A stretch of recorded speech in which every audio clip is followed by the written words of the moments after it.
Yes, guys, how you doing? Welcome back to the Spurs Talk Show. We heard it was going to happen by the end of the week. It looks like it's happened. Matt Law has tweeted, as expected, it's imminent, it's coming, and Graham Bailey has now just said it is done. Ange Postecoglou has been sacked as manager of Tottenham Hotspur. Can't say I'm surprised. I'm annoyed. I'm annoyed by the time it's taken to get this far. And I am I have a hell of a lot of question marks around what's going on with the direction, what's going on with the planning, what's going on with the communication, what's going on with the delays, what is going on with the board, what's going on with the takeover, what the hell is going on, people? But according to all reports right now, it hasn't come officially from the club, but it's come everywhere else, as you can imagine. We're going to be getting Twitter up and seeing the reaction with you guys in real time. I hope you are all happy and healthy, doing the things that you love with those you love to do them with. 250 people here. Smash the like button for me if you are somewhat moved by the news. I'm not even going to ask you to smash the like button if you enjoy the content, because I don't know if you do. I don't know if you will. Hit the subscribe button regardless. Let's get into it. I want to put the link up in a little while for anyone who wants to come on and say their thoughts on this club right now. You're more than welcome to. But it looks like it's going to be Thomas the Frank engine. I've got to be honest, guys. I just asked this question on Twitter a minute ago.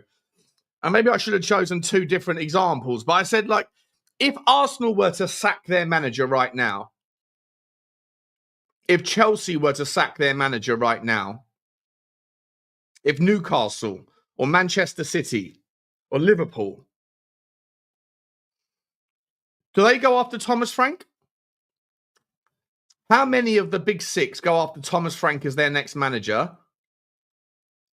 And they're sacking a guy who's just won a trophy for a guy who hasn't proven himself at the European level. He's not European pedigree. Ange Postecoglou is now, by the way. He's European proven. He goes into a very small shortlist. Listen, I'm not flip-flopping on this, by the way. I'm just saying that the reason for the delay, it has to be either that there's something going on at boardroom level, or that they didn't want to get themselves into a situation where they had post-Mourinho, where we had to wait all that time until Nuno, and then post-Conte, where we had to wait all that time until Postecoglou. They probably wanted to make sure that their next guy was done. And the betting markets are absolutely telling the one tale of a story here. It's one story, and that's Thomas Frank is going to be the manager. He's 4-1 odds on now. You put £1 on to win 25 pence, plus your money back.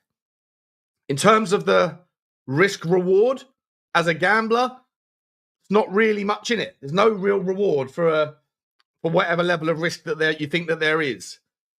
And I just wonder whether that sort of story here is also what we're doing at the club level. What's the risk and what is the reward? We're going to find out, guys. I'm going to get the Twitter up. I'm going to go through live reactions because it's going absolutely bonkers. Drew Zilla's in the house saying, bloody hell, it's happened. How you doing, Drew? Good to see you, mate. The strings? The strings of what?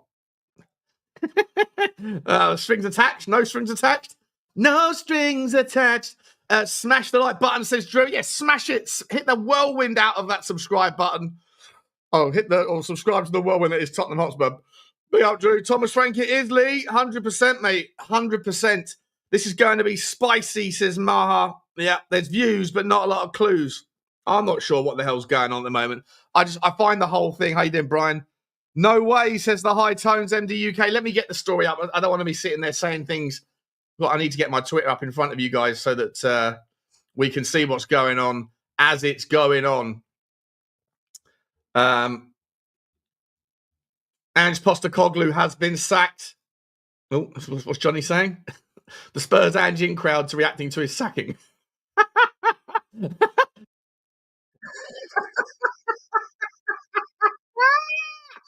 Nice one, Johnny. First time we've seen.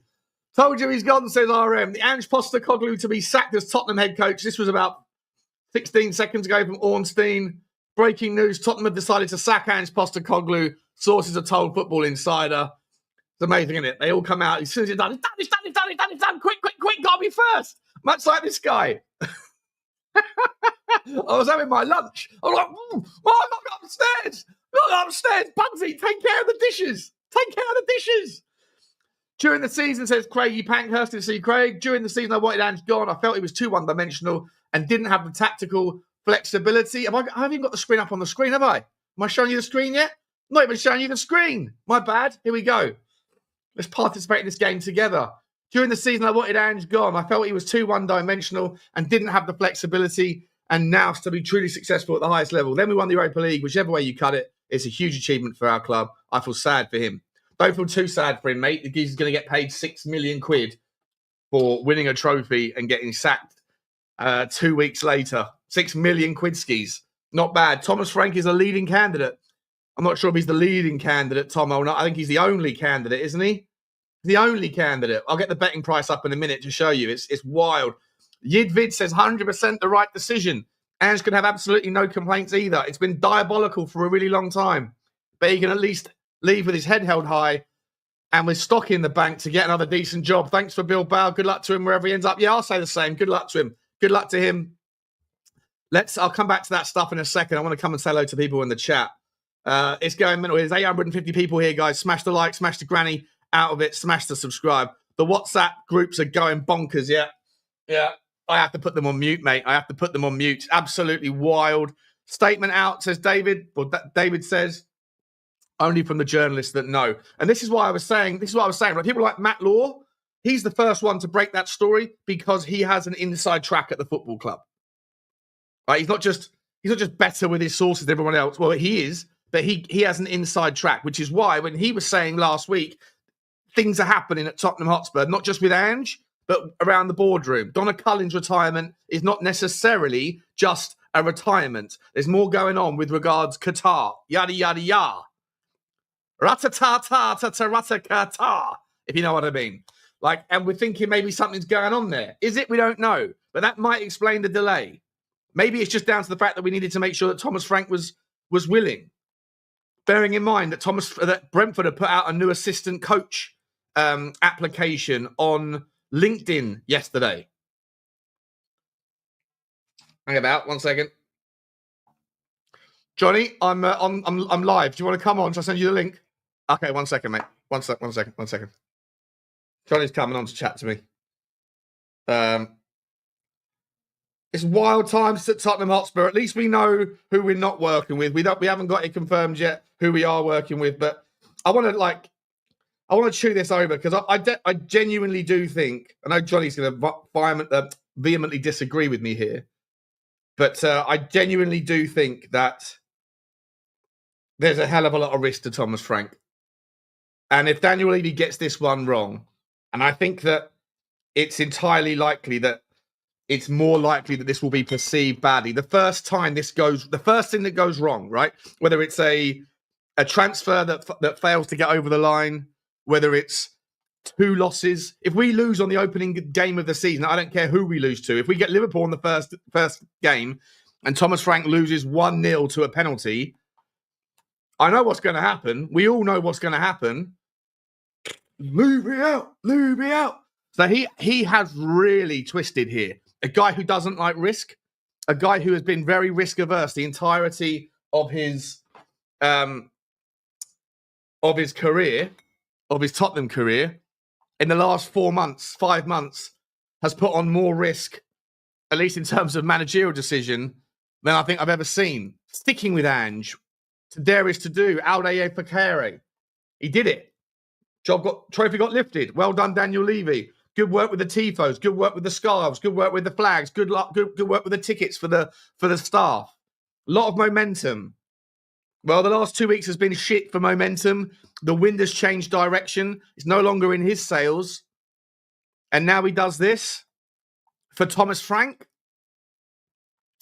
I mean, look, it's going to split the fan base. I don't hate it, by the way. I don't hate it. I like I've said 1,000 times, right? When you jump over the fence as much as I do, trying to see everything from every angle, it's very seldom that you land on something with conviction because there's a reason why it is as divisive as it is because it's never a clean story. Here he is. How you doing, Johnny? Hey, and he's gone. Fucking hell. I was just sitting there going, oh, Johnny's going to come in with a different take on this, but I'm like, this is risky. It's super risky. I'm not sure if it's worth the risk, Johnny. How you feeling, mate? You okay? Good to see you. Come on. Yeah, listen, I was, as usual, I thought I was prepared and I thought, yeah, it's safe to go to the toilet. I've kept it in all day. Thought I'd go for a long, slow toilet break. And no, as soon as I got on there and I'd committed myself, I couldn't get off. And I literally sat down for lunch. I was having a chicken salad. And I was like, I just know it's going to happen as soon as I put the first bit of chicken in my mouth. And it did. So I had to come back upstairs and quickly press the go live button. Before I get your thoughts, mates, and a couple of super chats come through, and then I want your overall take on this. Massive one from you, Blaine, mate. Wowzers, bro. That's insane. Thank you so much. Very generous of you. How many meltdowns do you think we will witness now over the weekend, Sean? I'm glad personally I couldn't go another season of being fed up every weekend with the inconsistency of performance and hypocritical pressers. New manager time.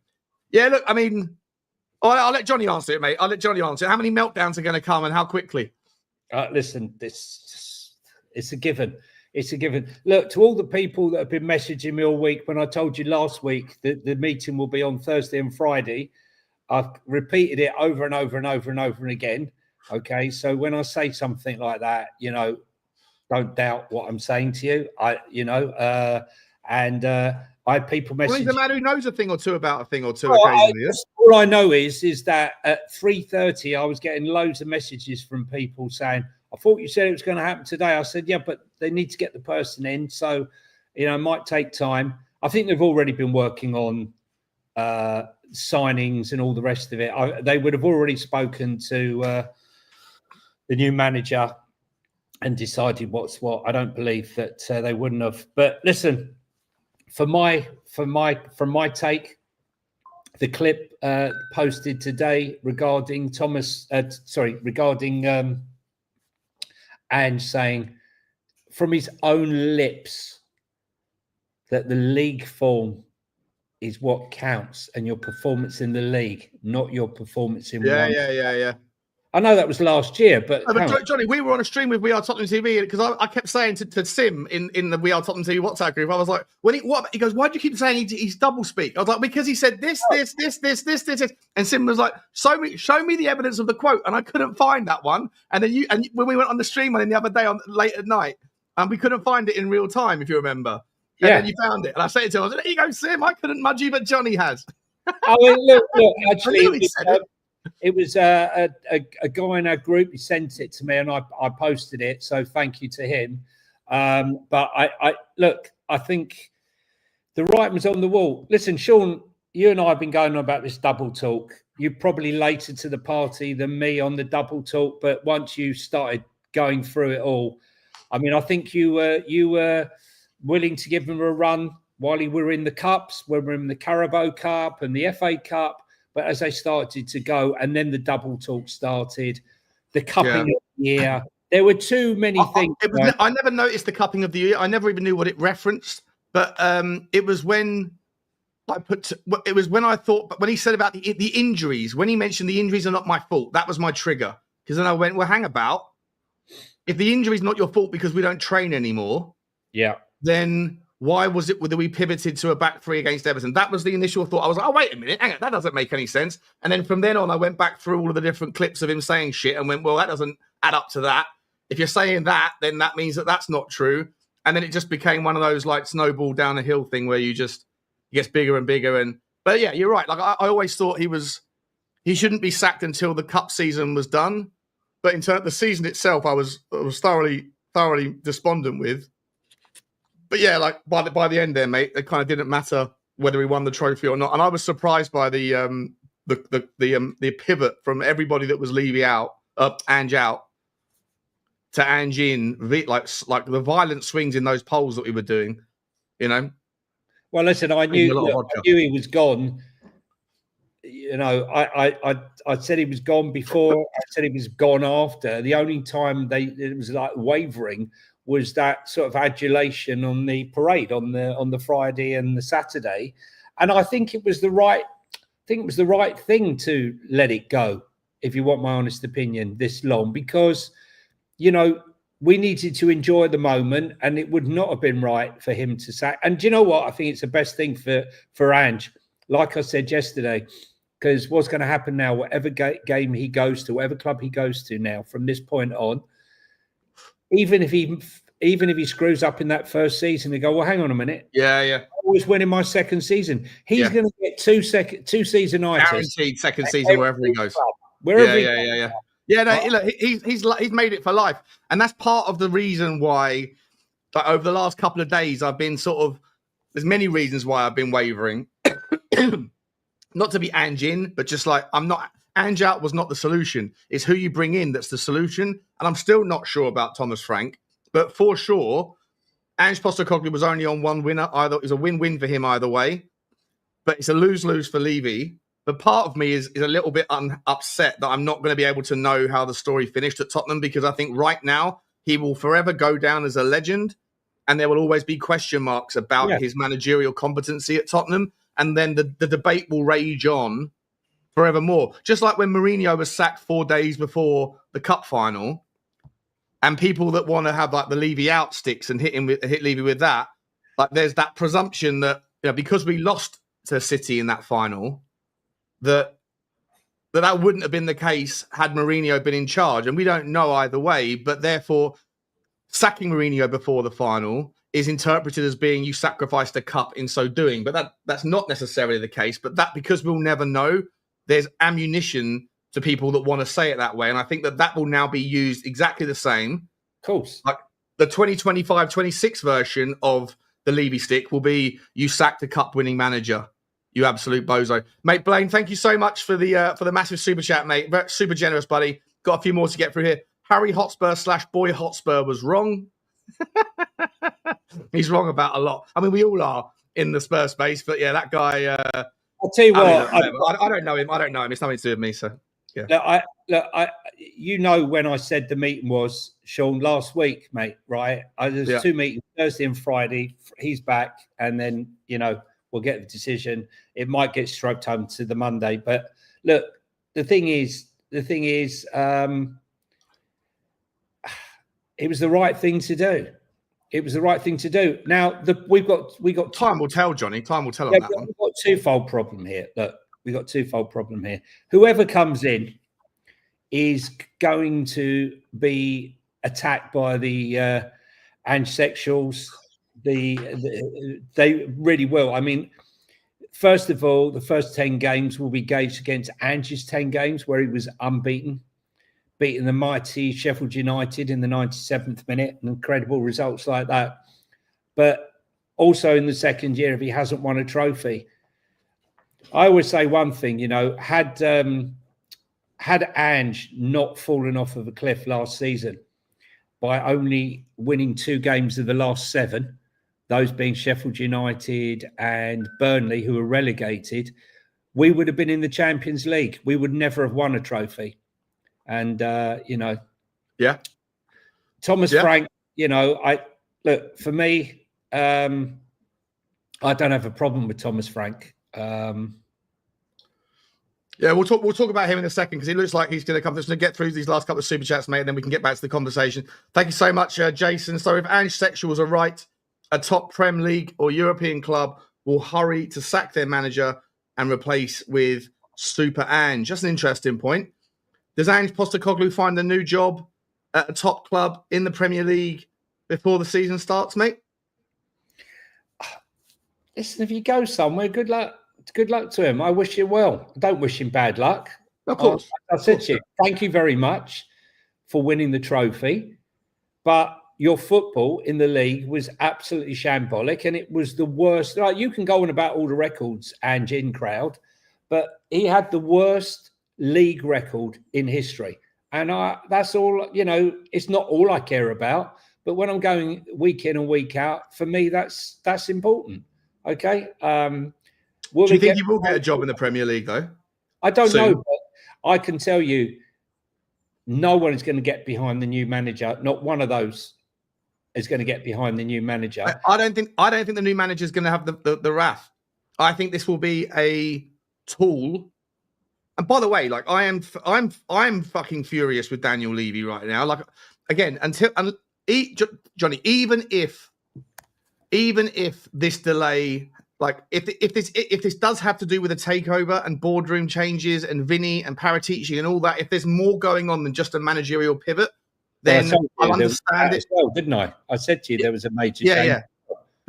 But if there's all that stuff happening, then I think that there will be, there's some justification for the delay. But if this 2.5 weeks was all spent because they hadn't made their mind up about Ange, and they also wanted to have some concrete kind of noise from Thomas Frank that he wants to come in. And boy, look at the odds, right? He's now 2 to 5 odds on. So you put £5 on, you win £2 back. There's very little risk or very little reward in that risk. But everybody else is dropping. Although Marco Silva, to be fair, has come right in. That was like 7 to 1 this morning. So he's coming. His price has halved in the last couple of hours. There's only 2 managers on that list who the fans would get behind, really, and that's Oliver Glasner and Xavi, right? That's it, unfortunately. Poor old Thomas Frank. Thomas Frank was getting abused like you think he'd been manager of Spurs for the last year and lost 25 games. That's just quickly. Sorry. I'm not sure if I can show this on the. Let me see if I can just put it on the tab. I can. Yeah, perfect. This was from the same website earlier on this morning. Can you see that on the screen? Yes, 4 to 5. So Thomas Frank was 4 to 5. Ange Postecoglou was 2 to 1. Silva was 4 to 1. So he's coming he's coming a bit from there. There's a name on that list that you can't see, right? So that means, but yet there's a name on this list. Inzaghi. Hang on. No, look at this guy. Michael Carrick, 8 to 1. He's about to be fired by Middlesbrough because he failed to get them promotion. If Michael Carrick's not on this list, on this list, then he was outside 20 to 1 this morning. So you conspiracy theory.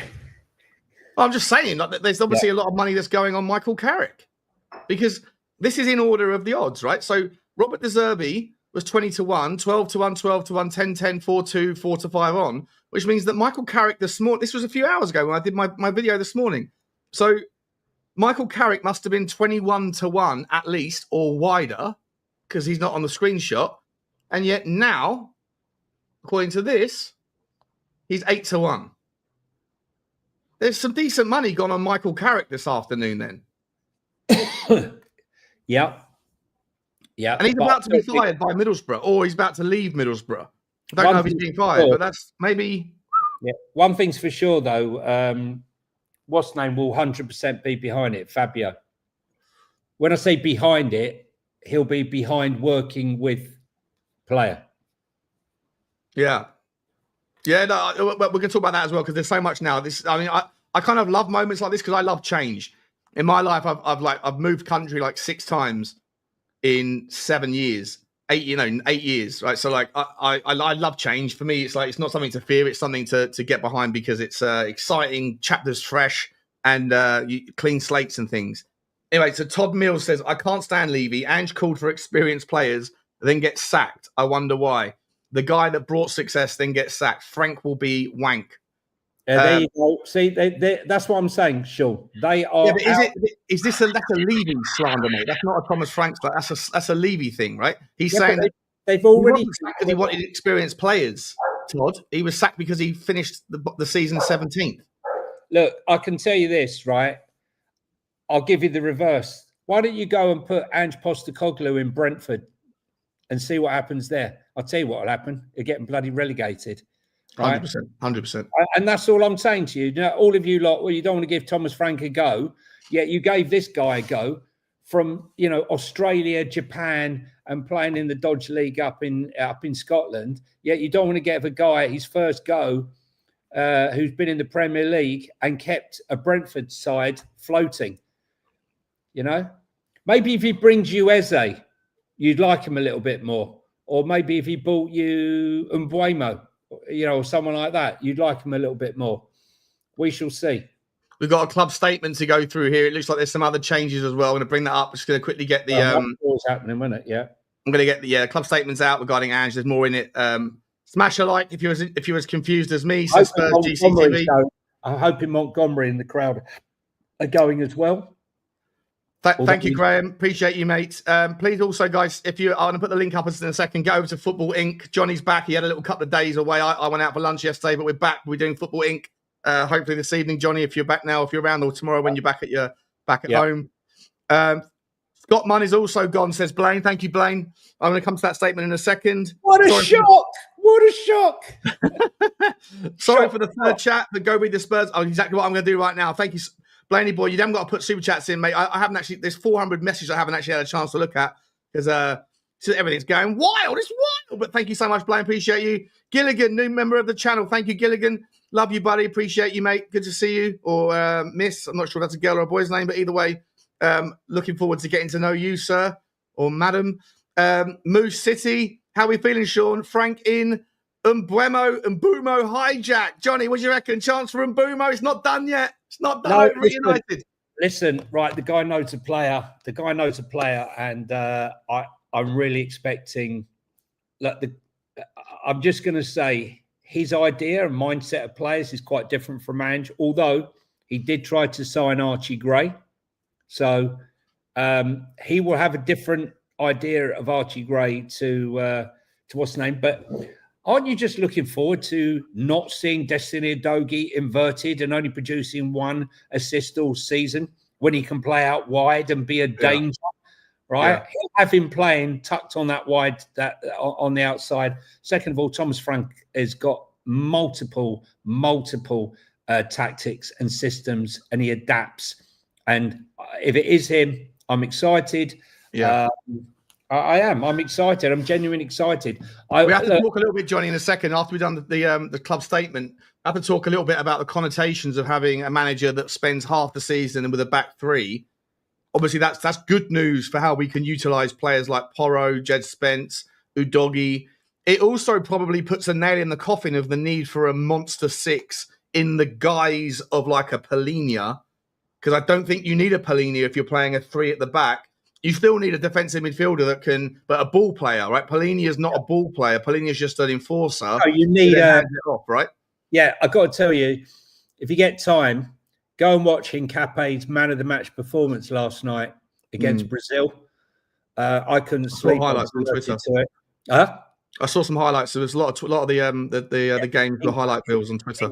Hincape was unbelievable last night, and there you have a guy that you could play on the left-hand side, and then you could potentially have the likes of Hincape, Micky van der Ven, and Romero. I think you definitely now need another centre-back, because even like at the moment, you're playing, if it was a back three at periods, it's going to be fully fit. You'll have Danzo on the right, Romero in the middle that can step up and pass the ball out, and van der Ven that can run with the ball out from the back on the left. But then if one of those goes down injured, you know what else, mate? This is fascinating, because now suddenly the question marks around is Vescovic going to fit at Tottenham?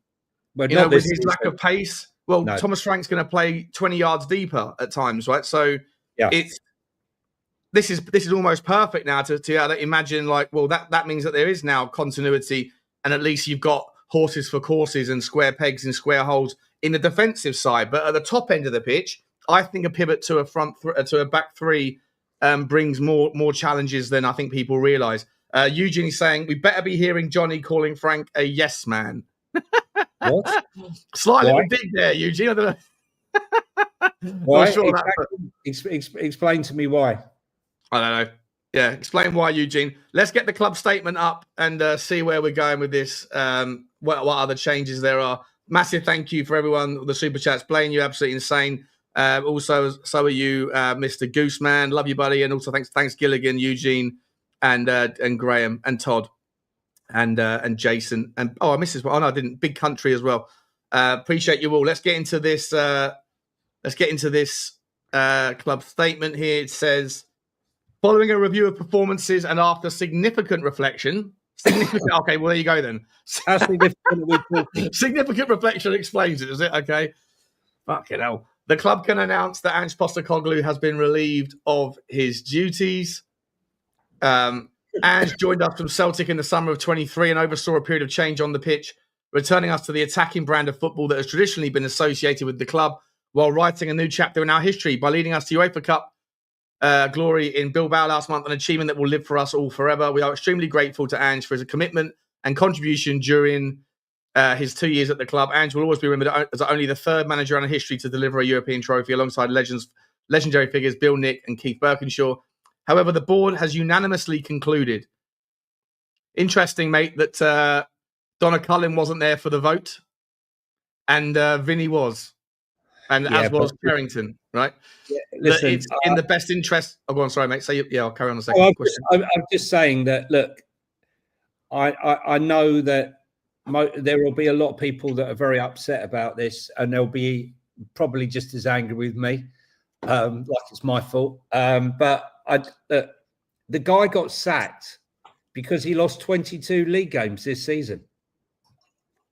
That, you can say it's a blip, but it wasn't a blip because we lost 34 league games over 2 seasons, and that's what it's about. And, it's not just that one incident.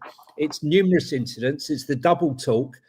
It's the BS that he's spoken about. It's the confronting fans. These are all the things that would have been put in one column. You've got the trophy, 41 years since we last won a European trophy, 17 years since we last won a trophy. In the other column, it's a long list. It's a long list. And I think that's what told in the end. I really do. And there was was there total belief that this guy who said you can't have a run in Europe and have a league campaign, if he couldn't do it in the Europa League, playing kids in those early stages, saving his players, that's the other thing was rubbish. He rested players for Galatasaray and some of the other ones, and we lost to Ipswich and Leicester at home after a European game when we rested players. It doesn't stack up. He had to go. Unfortunately, it's the way it is. But as I said, I don't wish him ill. I wish him well. Of course. But, and he'll be absolutely fine, mate. He'll be absolutely fine. Yeah.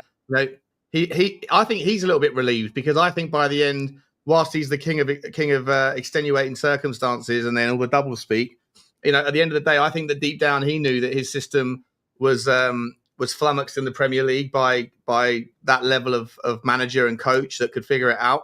And and I think that maybe now he's like being able to sort of ride off into the sunset with £6 million in his sack and ultimately doesn't have to prove anyone wrong that still had the doubts, because like I say, the debate will march on about him into next season. He doesn't have to prove anything to anyone anymore, right? So it'll be interesting. I can't wait to see where he ends up. I cannot wait to see what club takes a punt on him.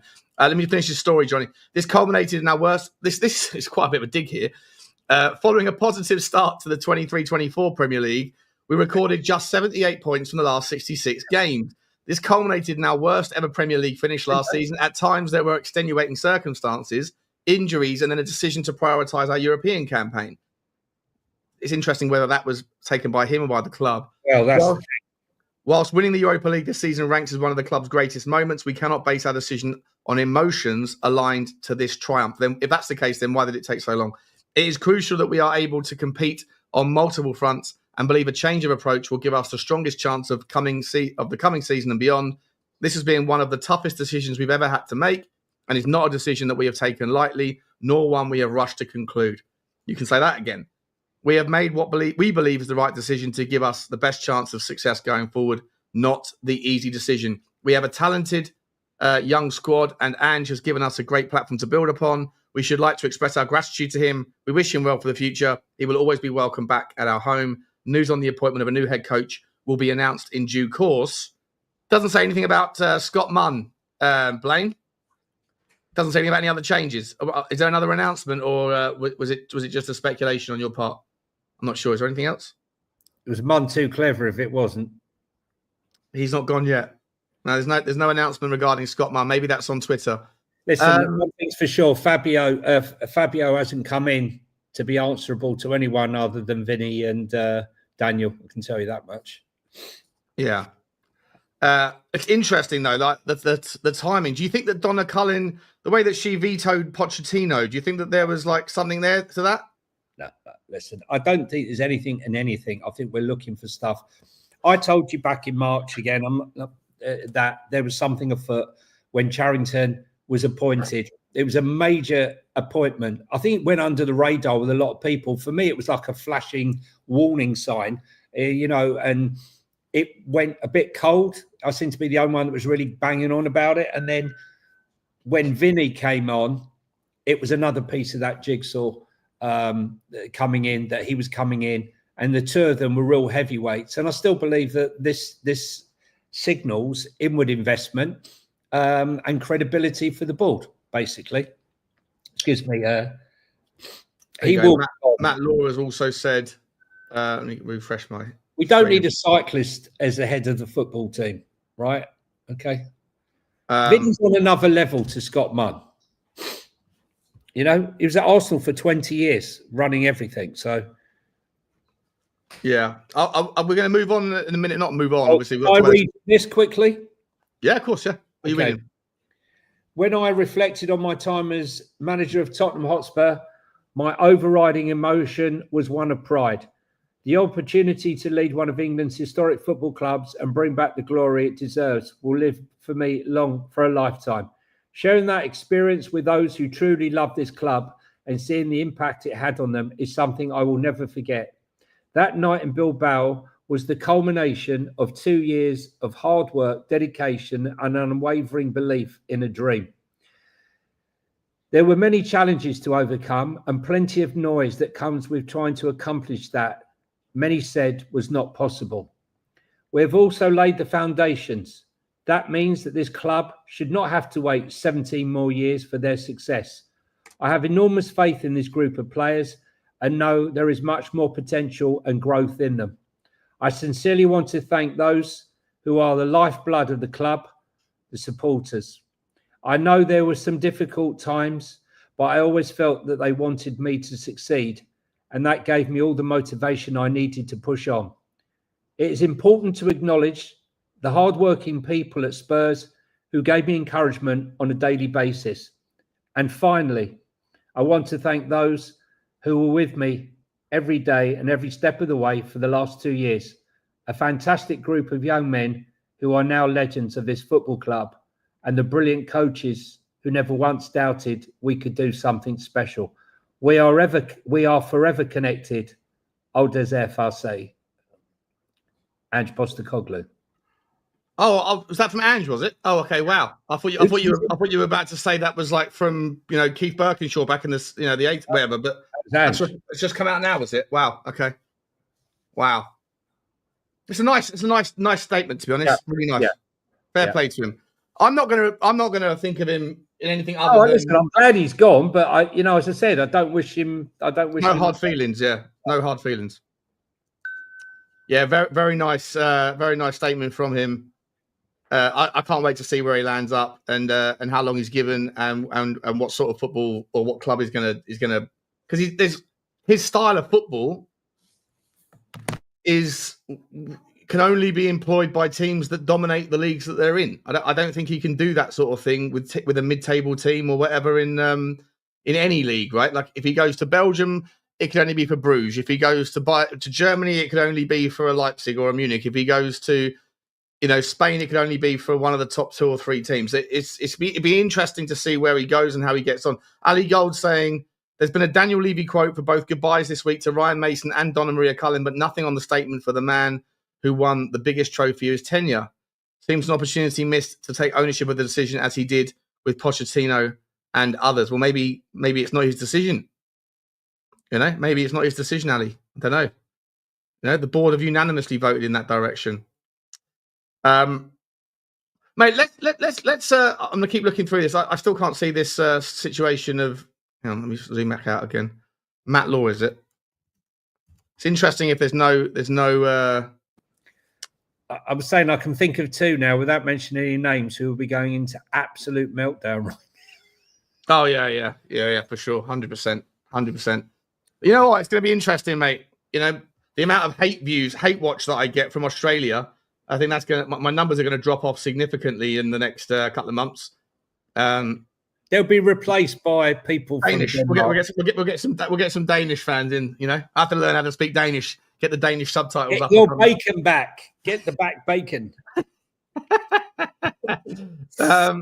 Yeah, Matt Law's saying confirmation also expected that Tottenham Chief Football Officer Scott Munn has also been sacked. What did he do wrong? Hang on, what did he do wrong? He only appointed Ange. I mean, is that not a success? I mean, the fact that he presided over the medical fiasco of getting rid of Jeff Scott and overhauling the medical centre, and it was an absolute disaster. The guy was a mess. I don't know what he did. We never heard anything from him. Never heard. We saw there was one interview on Australian TV on Optus. He never did anything with the club, as far as I can remember. Never saw anything on YouTube. Never saw anything from BBC, Sky Sports.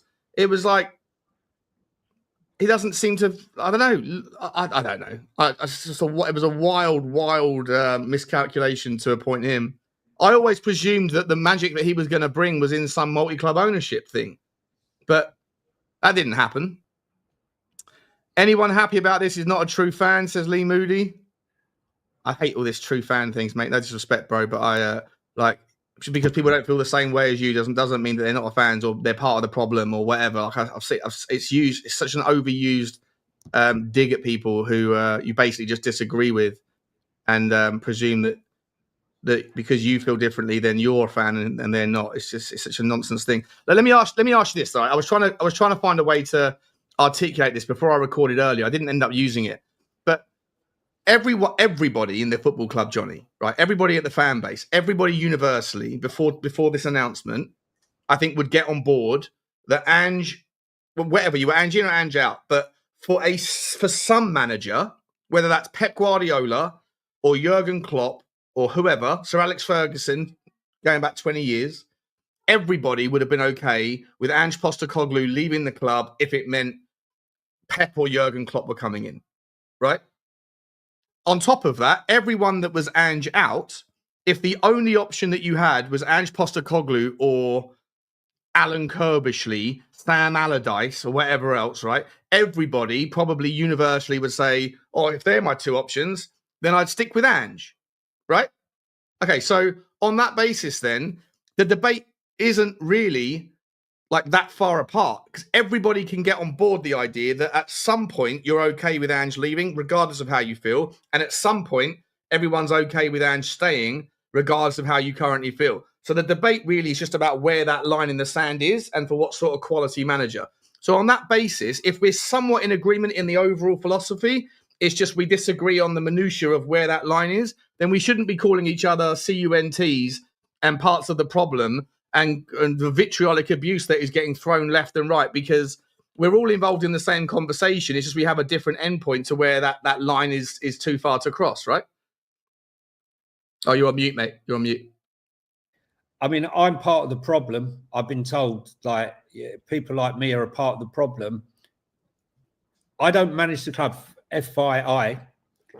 I don't manage the club. I'm a fan. I go to the games, right? I don't manage them. I don't do the tactics. I don't choose the players.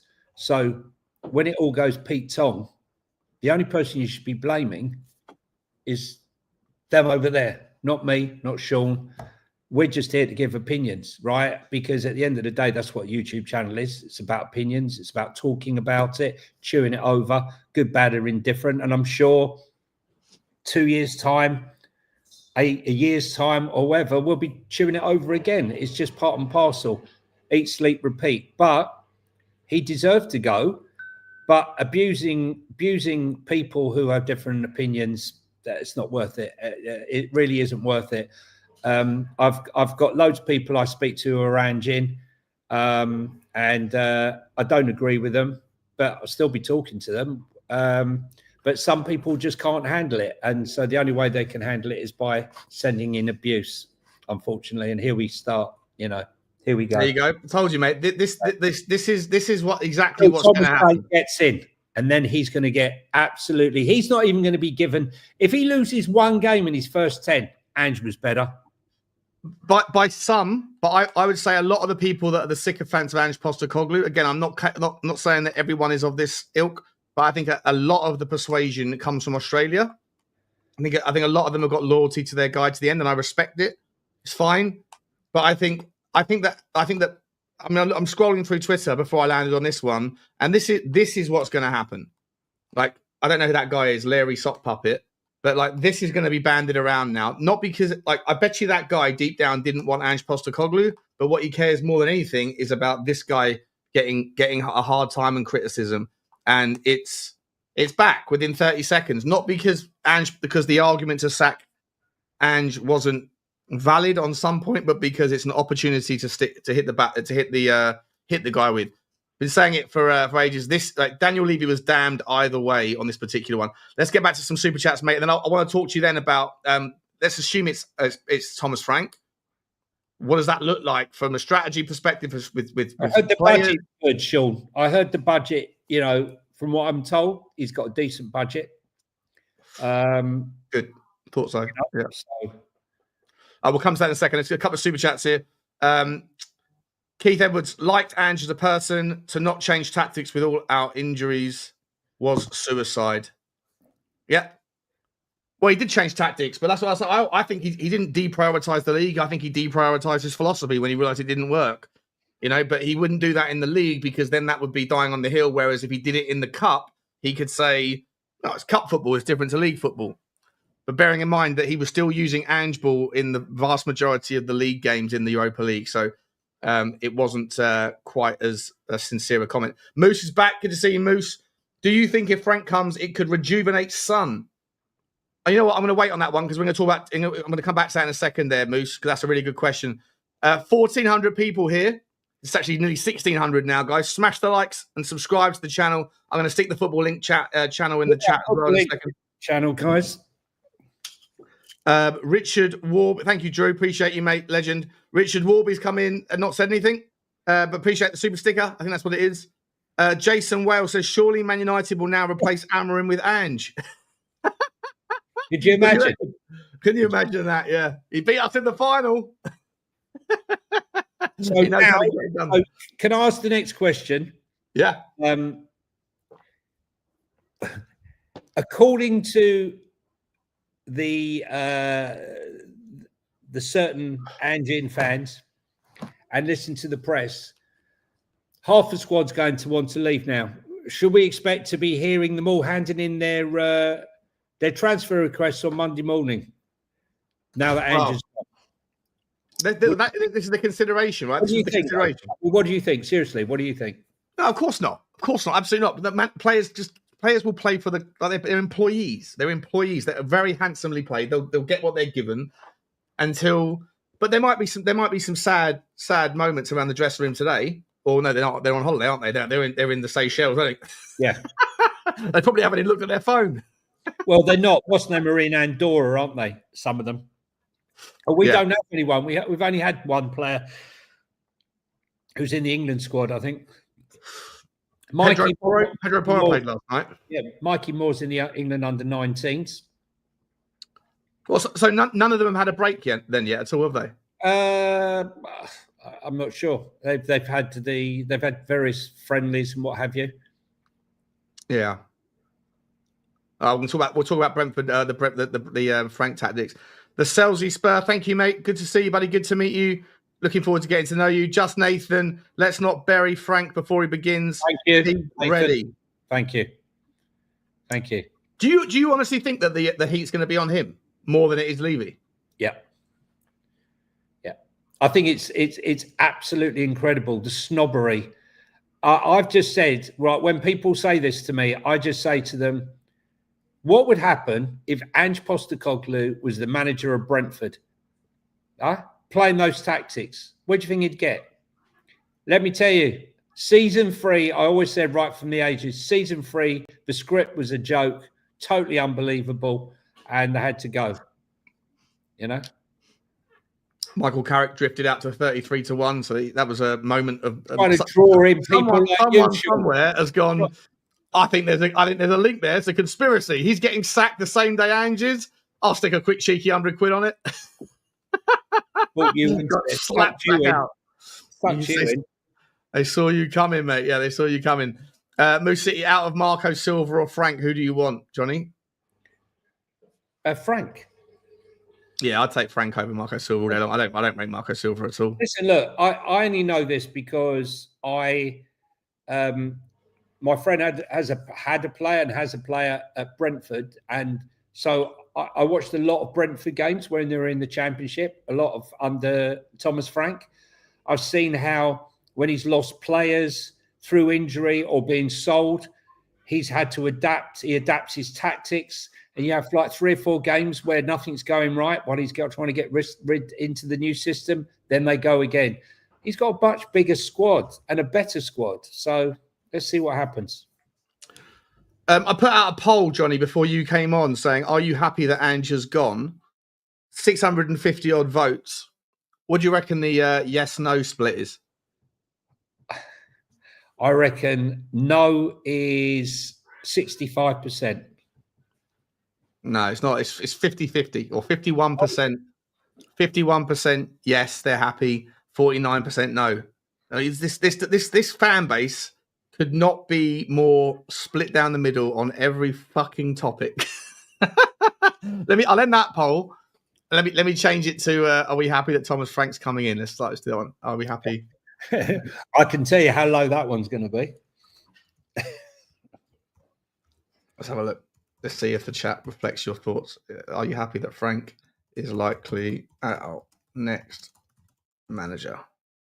Yes or no? There you go, guys. Keep smashing that voting. I'd like to know. You can ask me afterwards. How much would they feel to switch that? Should Thomas Frank sign Eze? Would that make him look a little bit better in their eyes? Can you shed any light quickly before I answer that? Because I think obviously Frank and Eze, I haven't got a relationship with they, but I think that Mbeumo might be something that could happen, right? There's no one, or maybe Wissa. Maybe Wissa's the guy that we end up. Because I'd take Wissa as like an improvement on our. Would you? It'd be Mbeumo for me. You know. Oh yeah, of the two, but yeah, for sure, 100%. But I'm like for a speeder. If I'm looking for a speedo on the flanks day, Kevin Schade is a good player, very good player. I mean, he's been injured, but the pace on him, fantastic. Listen, I think he's a guy that likes the youth. Will give time for the youth. I would have liked Glasner. I've got to be honest with you, but I didn't think Glasner really was an option. He wasn't coming. Spurs like Glasner. The only way Glasner was going to come is if Crystal Palace got thrown out of Europe, which is still a chance. It's a big chance, mate. It's a big chance. Yeah. They fucked up. Texter can't sell his stake. This is a Football Link chat, by the way. So I'm going to put in the link in a second. But Texter can't sell his stake in time. They've already missed the deadline because they were going to put all 3 of them. We're going to put their stakes into a blind trust, and UEFA said no. So it looks like Palace will be kicked out of Europe, and then in so doing, I think Brighton get promoted. Yeah, into it, which will be. I feel sorry for Palace for the Palace fans. I really do, because they shouldn't be paying the price for stuff that's so far off the wall. But new poll is 50-50 again, is it? Fucking hell. Is it? It is. So far, 350 votes, 47% yes to no. 57%. How much? I'd like to do once this poll's finished. Just do another one. What percentage of happiness would you bring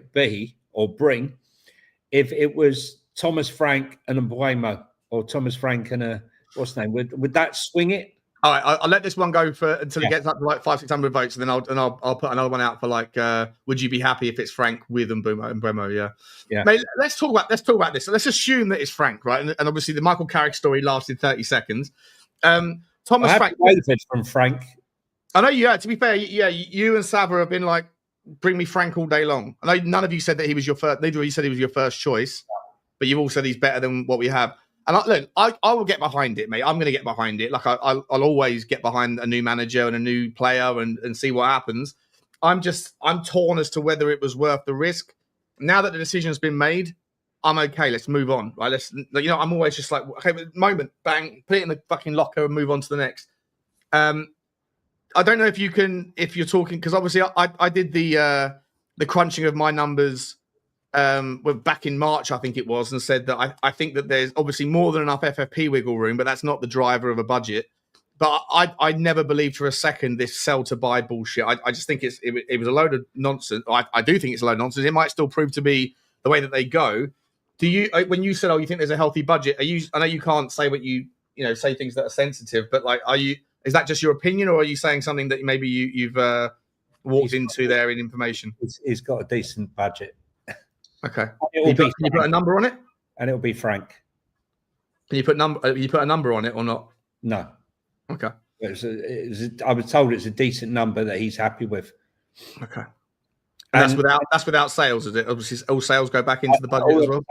He was happy with the number, and it is Thomas Frank. It is Thomas Frank. Yeah. Cool. Okay, well, let's work on that presumption. 1,600 people, guys. I'm going to get the link for Football Inc. I need you guys to do me a favour.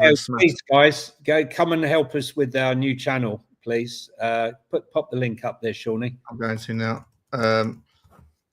What was I going to say to you? How do you see us lining up, mate? Do you think we're going to play? Because obviously he can pivot. He can go to a back three, to a back four. You will not see Thomas Frank play with the same formation. I think maybe if he has one criticism, which he's going to have to get over, is he likes to play with the same set of players. Now you can't do that, right, guys? If you hit the link there, I pinned it, so it's going to be there for the whole show, guys. Top of the thing. Inc. This is our new show where we're talking all things football, from finance, VAR, corruption, football games, and every club, not just Spurs. Obviously, Spurs will be included in there, but every club that's out and about, and any story that's around, especially in transfers. So hit that for us if you could, please. It would help. Appreciate you guys. Appreciate you, Trevor. I think it's too early, Sean. But going back to what I was just saying there, I think the one thing about Frank now, it might be because at Brentford he doesn't have a great depth of squad. Let's be honest. If you took Mbeumo, Vissa, and Sade out, don't really have much. Rico Henry's been injured for ages. You're looking at me as one of their defenders. Look at their centre backs: Pinnock, me. Nothing outstanding. They got Damsgaard and Norgard in the middle there. Good players, but there's no depth. So he tends to play the same squad over and over. He's not going to be able to do that. Same team, should I say. He's not going to be able to do that in the Champions League. This will be the first time him testing himself in Europe. Big unknown, mate. Big unknown. Yeah, that is a big unknown. But let's be honest. Look at Ange's record before he came here with Celtic. It was absolutely appalling. Yeah. It was appalling. At the Champions League level, most and the Europa League. It was very, very bad. Yeah, look, I'm fascinated. I'm excited. And let's be honest. Go on. Can I just ask one thing, Sean, just before you go on this? Yeah. Whoever was the manager, even if it was Nagelsmann, right? This current squad, is nowhere near good enough for Champions League football. I don't believe it. In the current form. Three decent players away from being very competitive, I think. Yeah, 3 or 4. Yeah, we need 3 or 4 good players. Yeah. No, I hear you. Of course. 100%. We definitely need to go again. And now that we've got this out of the way, Scott Munn's out of the way, Vinny starts on Monday. Mate, it's going to be a fucking gangbuster the next couple of weeks now. I'm excited. Now that this decision's been made, and this now hopefully later tonight or tomorrow or Sunday or Monday, whatever, you're going to get Thomas Frank confirmed. Vinny comes in. Paratici's only a couple of weeks away. He's still in court in Italy, but he's only a couple of weeks away from being able to officially come back.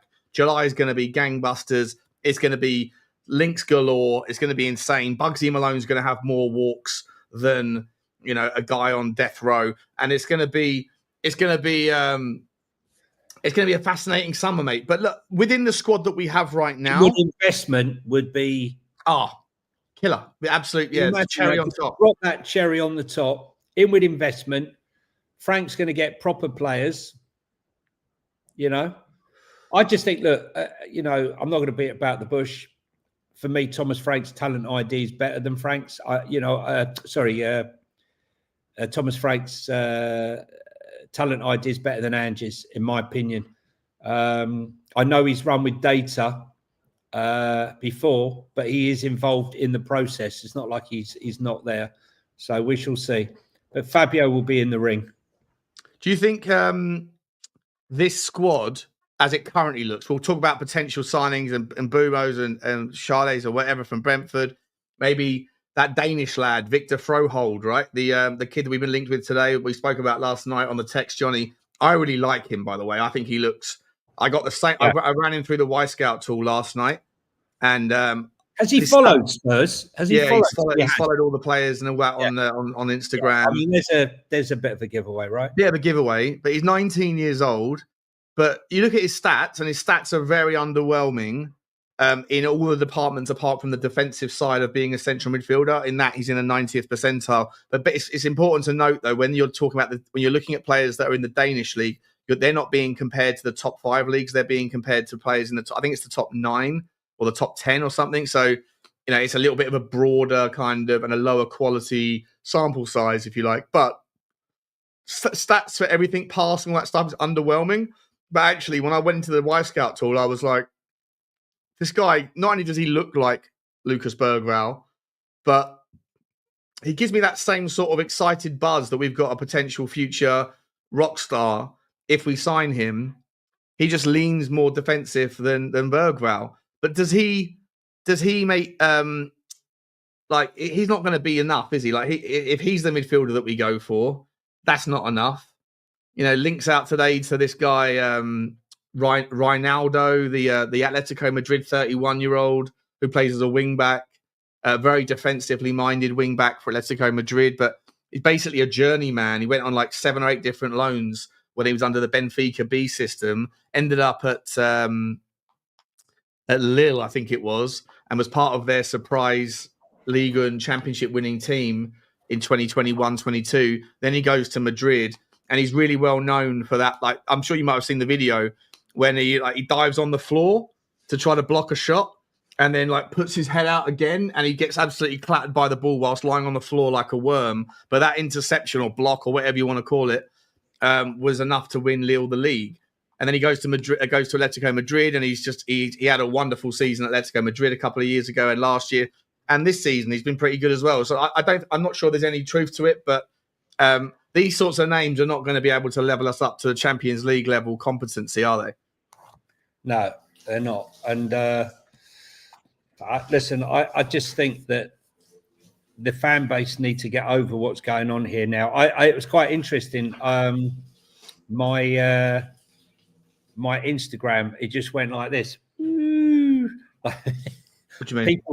Because I posted the reaction of the Ange in crowd to the news, and it was like everyone freaking out again. I'm going mental. Yeah. And so they got upset about it. I understand. You'll get over it. Yeah, don't worry about it, mate. Don't worry about it. You're never going to please all the people, so please There's yourself. There's another good-looking girl around the corner. Don't worry. Yeah. Mate, is the Uber finally turned up, Johnny? The Uber has turned up. The Uber's turned up. We have a driver, Thomas Frank. Shit, someone get me my aftershave. I've got some bells to tune. I think we should call him Thomas Frank rather than Thomas Frank. Too common, Thomas Frank. Thomas Frank. Mate, let me ask. So, do you think our current squad suits a back 3 model? Yeah. Destiny Udogie going to be a beneficiary of this this shift, right? Of course. Pedro Porro is going to go, fucking yes, I haven't got to defend anymore. Listen, Destiny Udogie, 1 assist all season. That's because of the system, right? He needs to hug the ball, hug the touchline, break down the flank, cut inside, unleash a shot, cross the ball. This system made him run into, Piccadilly Circus, too crowded for him. Frank will have him playing in a great system that will get the best out of him. That's my opinion. Same with Pedro Porro. And I think the 3 at the back will help. I don't think he's going to play 3 at the back all the time anyway. I really don't. Be interesting to see what system he plays. He'll assess the squad and he'll decide. Yeah. The only way he's going to get in the Spurs fans' good books is he wins the Super Cup. Shit, yeah. He's going to take on the Super Cup. Yeah. Well, here's the question. You know what? We've got to do some more polls then on that one.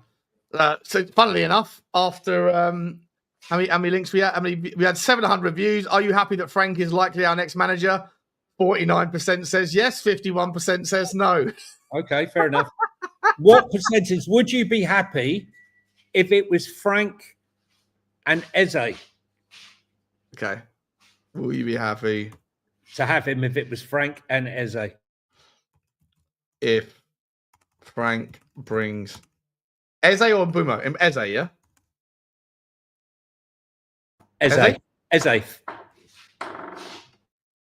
Okay, if Frank gets Eze. Well, why would... Okay, yeah. Okay. Oh, what's happened there? Oh, that come up. There we go. Bang. There you go. And I also need to ask you guys, mate, if we get pumped 10-0 by PSG in 5 weeks' time, you know, well, that would never have happened if it was Ange Postecoglou. He just cost us the Super League, the Super Cup. Let me ask you something. Like at the top end of the pitch, like Thomas Frank plays at times. He plays a back 3 wing backs and a 3-man midfield, and then plays Mbeumo and Wissa up the top end. You can't really do that with Tottenham's system, considering we've got Sonny, probably Matisse Tell, Odebear, Mikey Moore, Jamie Donnelly to consider. We've got a lot of wingers in our squad. Not all of them are going to be good enough, but like, is there going to be an argument that, his version of a back 3, like a back 5 with 3 midfielders, that's not going to satisfy people, is it? Like, he's going to need to pick 2 midfielders. If he goes to a back 3, he's going to need to have 2 midfielders and then stick to his big 3 up the top. How many goals did Brentford score last season?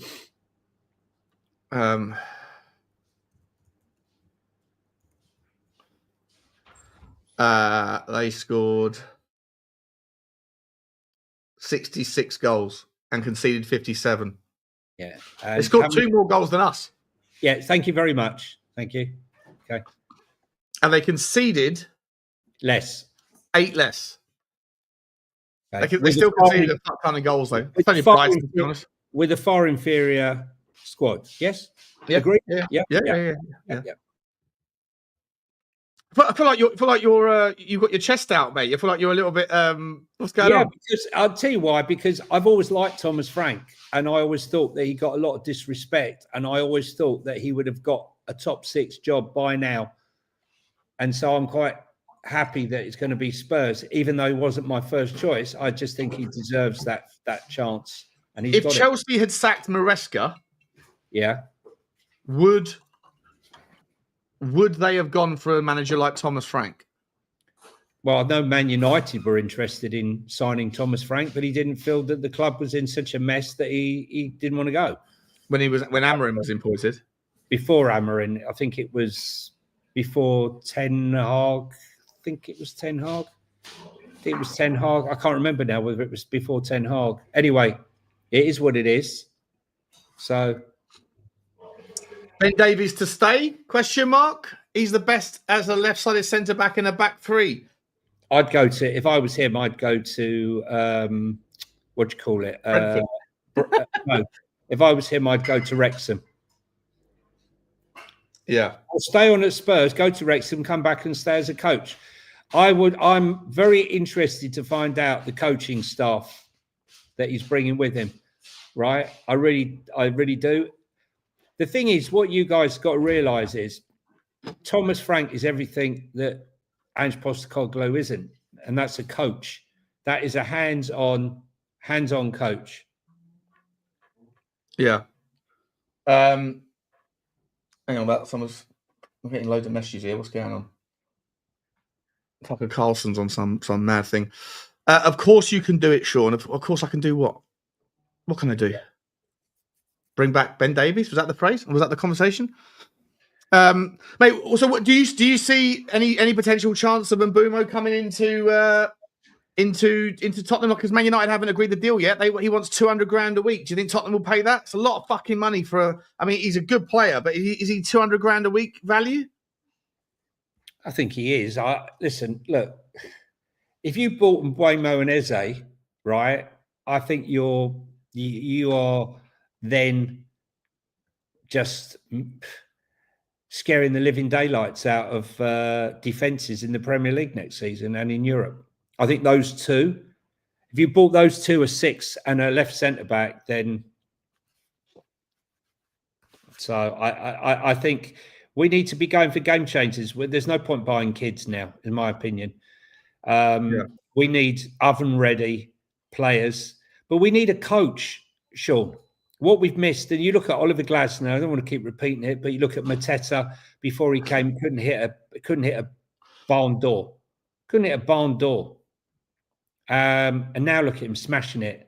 Xavi Simons, another cracking player. Be happy to have him. But I think we needed someone that's going to get on that training pitch, hands on, and improve those players. And I think that's exactly what Thomas Frank is, Sean. That's exactly what we need. And I hope to see improvement in players. He is a monster for decisions like detail. I'm sure they call him the professor because of all that he studies in tactics. I think we've got someone good personally. He's not going to be popular though. Definitely not. Do you think? Anyway, I'm just looking at. Let me get this stuff up here. What am I trying to do? I need to get rid of this super chat as well. Let me just get the super chat. Mate. Jesus, Moose, you're challenging Blaine Devlin for the most generous guy in the space. It's unbelievable, mate. I really appreciate you, boss.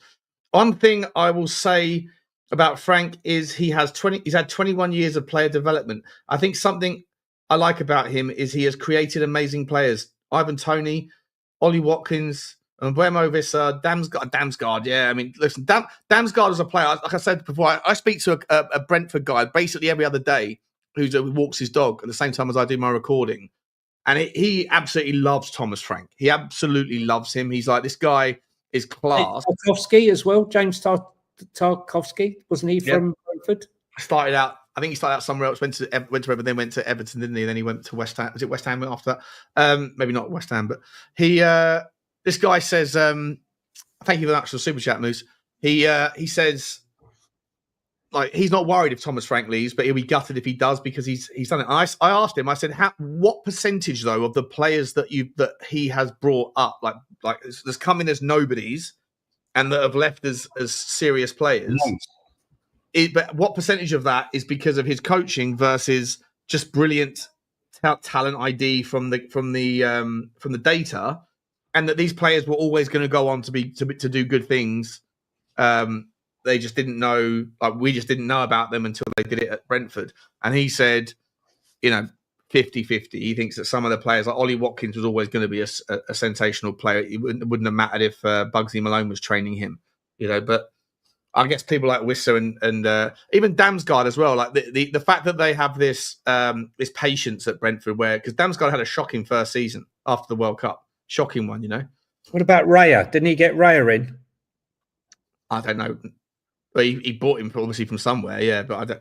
But then again, mate, like we don't know whether it's him that's doing it or the data, right? Like that's the whole point about these. Yeah, but he is involved. Listen, he is involved. I can tell you that much. He is involved. Yeah, I'm sure. Yeah. So Thank you, Moose. Really appreciate you, mate. Yeah, look, I'm excited to see it. I just like it when there's new, and I like it when we've got like clear lines of progress moving forward. So I'm happy to see it, and I'm going to get behind it now. I'm going to go and do 1,000 hours of research and tactical reviews of Thomas the Frank engine and see where we're going. Dan Bauer says, I could be wrong, but I don't feel Frank really plays youth academy players.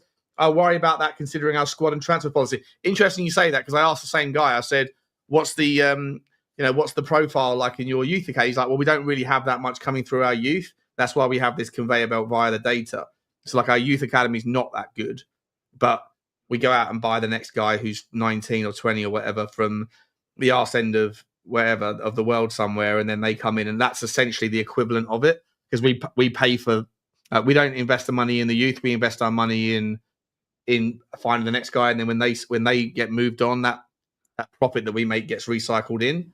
So it's just a different approach to football. I guess what you'd love to be able to have, Dan, is multiple plate spinning, where you have a youth system that's developing players, you have the data science that's developing and identifying those players, and then also because of that success in those two departments, you can move players on and then recycle that money in, plus with the Champions League, plus with the stadium. Then when you need £100 million player, you can hopefully go and get one. But unfortunately, we haven't got there yet, have we? No, he wanted to keep Serge Reguilon on loan the next season, this season, but they didn't have enough money. It just shows you where they're at, because he had a good season for second half of the season for Brentford with his assists, and he gave him a glowing report about how well he fitted in and what a big contribution he made to Brentford's season. That was the end of last season. Wanted to take him on loan this season, but couldn't agree the numbers, unfortunately. And I can tell you, had he been at the club this season, he would have played probably more than about 3 games. Yeah. Yeah, maybe. I mean, I've always liked Serge Reguilon. Ange's not the first manager to dismiss him, though, is he? So, like, I'm not going to hold that at Ange Postecoglou, but I don't understand. We're not in the nitty gritty of the dressing room, mate, or the training ground, so we don't know what sort of attitude he rocks up with. Is he just a bit of a piss taker? Getting there 10 seconds before he's supposed to arrive and leaving first second after. Does he demonstrate all of the kind of micro attributes of what you're looking for in a professional? Maybe that's the reason why he's not well appreciated by managers. I don't know. This is another one from a guy that's always Levy out. This is unforgivable. We had a manager that won our first trophy in decades. He rightly said we needed experience in order to compete. Yada, yada, yada. Unfortunately, that's too much ambition for Daniel Levy. Utter disgrace. Levy. This is what I'm saying, mate. A lot of the people, I said this on, I think it was on Dave's channel. I said this, you were on it, Johnny. I said a lot of the people that are Ange in are geographically proximate to where the guy comes from. And I get it. He's one of your own. He's your boy. Back him. I hear that. I get it. No criticism. But there's that slice that are relatively new incomers into the Tottenham fan base. Either they followed him from Celtic, or Australia just follow him around and they'll move on. On top of that, I think a massive slice of the people that are Ange in are actually Levy out, who knew that Ange was going to get sacked, and they're pushing this narrative so that they can then spin this into a Levy out tactic. Because I think that a lot of these people are like absolutely 1,000,000% focused on one thing and one thing only, and it's that, and any method will do. So I think a lot of the Ange in sycophants, it's an act. It's a like a temporary move to try to reshuffle. And as I said, you didn't need to do that. You didn't need to do that, because whatever happens at the start of this season, Daniel Levy is fucked either way. He can't win in this scenario. If you look at the way that look at the chessboard, and you just see that he's basically in checkmate, or he's in check. Can I ask you a question, though, Sean? That final performance was the worst final performance by any team in any final in European history. Okay? 115 passes, right, in 99 minutes, 1 pass every 52 seconds. Only 61% of those passes were complete. Only 27% possession, right? And 1 shot on goal, if you could call it that. Now, what I'm saying is, should really Levy have made the whole decision to keep him based on that shocking final against the worst Manchester United team in decades, in relation to 22 league defeats, our worst record in our 143-year history? For me, they're incomparable. And But you've got to find a way to get it done, though, right? Most finals are shit, aren't they? Let's be honest. Most finals are terrible. I understand that, Sean, but we're talking about, think about how many finals there have been, Sean. Think about how many finals across 3 European competitions over how many years, and no one's ever produced those numbers, okay? That's all I'm saying. Oh, right? That's what you mean. Okay, yeah, sorry. Okay, yeah. Worst Man United team in decades. That's all I'm saying, right? Now, yes, he won, but really, once you take away the fact that we won the trophy and look at it in isolation, you want to add that performance to the other 25 defeats. I can't get on board with it. No, that's what I mean. I hear you, mate. Like I 100% hear you, but like there are people out there. Like you're someone that I think is good at joined up thinking. Right, you're a smart guy, but there are people that get bought into moments. Right, that's like 100% life, isn't it? Right, and so I think that the average human being can be forgiven for getting caught up in what happened in Bilbao, if they were there or they were at the stadium or they were watching it around the world and going, this guy gave me a night I'll never forget. And so in the moment, fuck everything else. I don't care about all that shit that happened yesterday because that's in the past. Right now, I'm happy. I'm over. So I can understand why the swing went like that, and I can understand why the swing has gone back. But what's incredible is every time you do a poll, it's now 50-50. I think as time, I think the more the you know, there was it was almost a little bit sick, right? There was something I read about 5 years ago. A hospital did Steve, sorry, mate. I'm not trying to justify anything. I'm just giving you facts, right? I'm just giving you facts. I didn't say we were lucky to win. Those words weren't there. I said it was the worst stats. Didn't say we were lucky to win because it was a dogged performance, a fantastic defensive display. I'm just saying that we can't base a decision to keep Ange Postecoglou on that final and the performance that was in that final where we were dominated by a very poor Man United team. That's all I'm saying. I'm not going to question the dogged performance by Bissouma and Romero, Micky van der Ven, and the saves that Vicario made, and one and all hold their heads up in that game. But I'm not going to base the rest of the season and next season based on that moment of what? Just quickly, also, I didn't say I didn't care about yesterday. I said people that live in the moment will say I don't care what happened yesterday. So I'm not sure what whiplash you're talking about, bro. But agendas are going to agend Indiana Stones. It's not unusual to see you coming in trying to find a reason to have a crack at me. Kevlar. Yeah. Water of a duck's back, bro. Water of a duck's back. We are wearing Kevlar, guys. We are wearing Kevlar. Yeah. Mate, do you see Thomas Frank being a draw in the transfer market? I see Fabio being able to sell the story. He's a good. I mean, for some unknown reason, I think people think that maybe Frank isn't a good talker. He's a good talker. Go back it's a different persona, though, isn't he? He's not bombastic like Ange's bombastic. I think he's more kind of quietly confident, quiet guy. Oh, he'll tell you when he's pissed off. He often says, he has the 24-hour rule.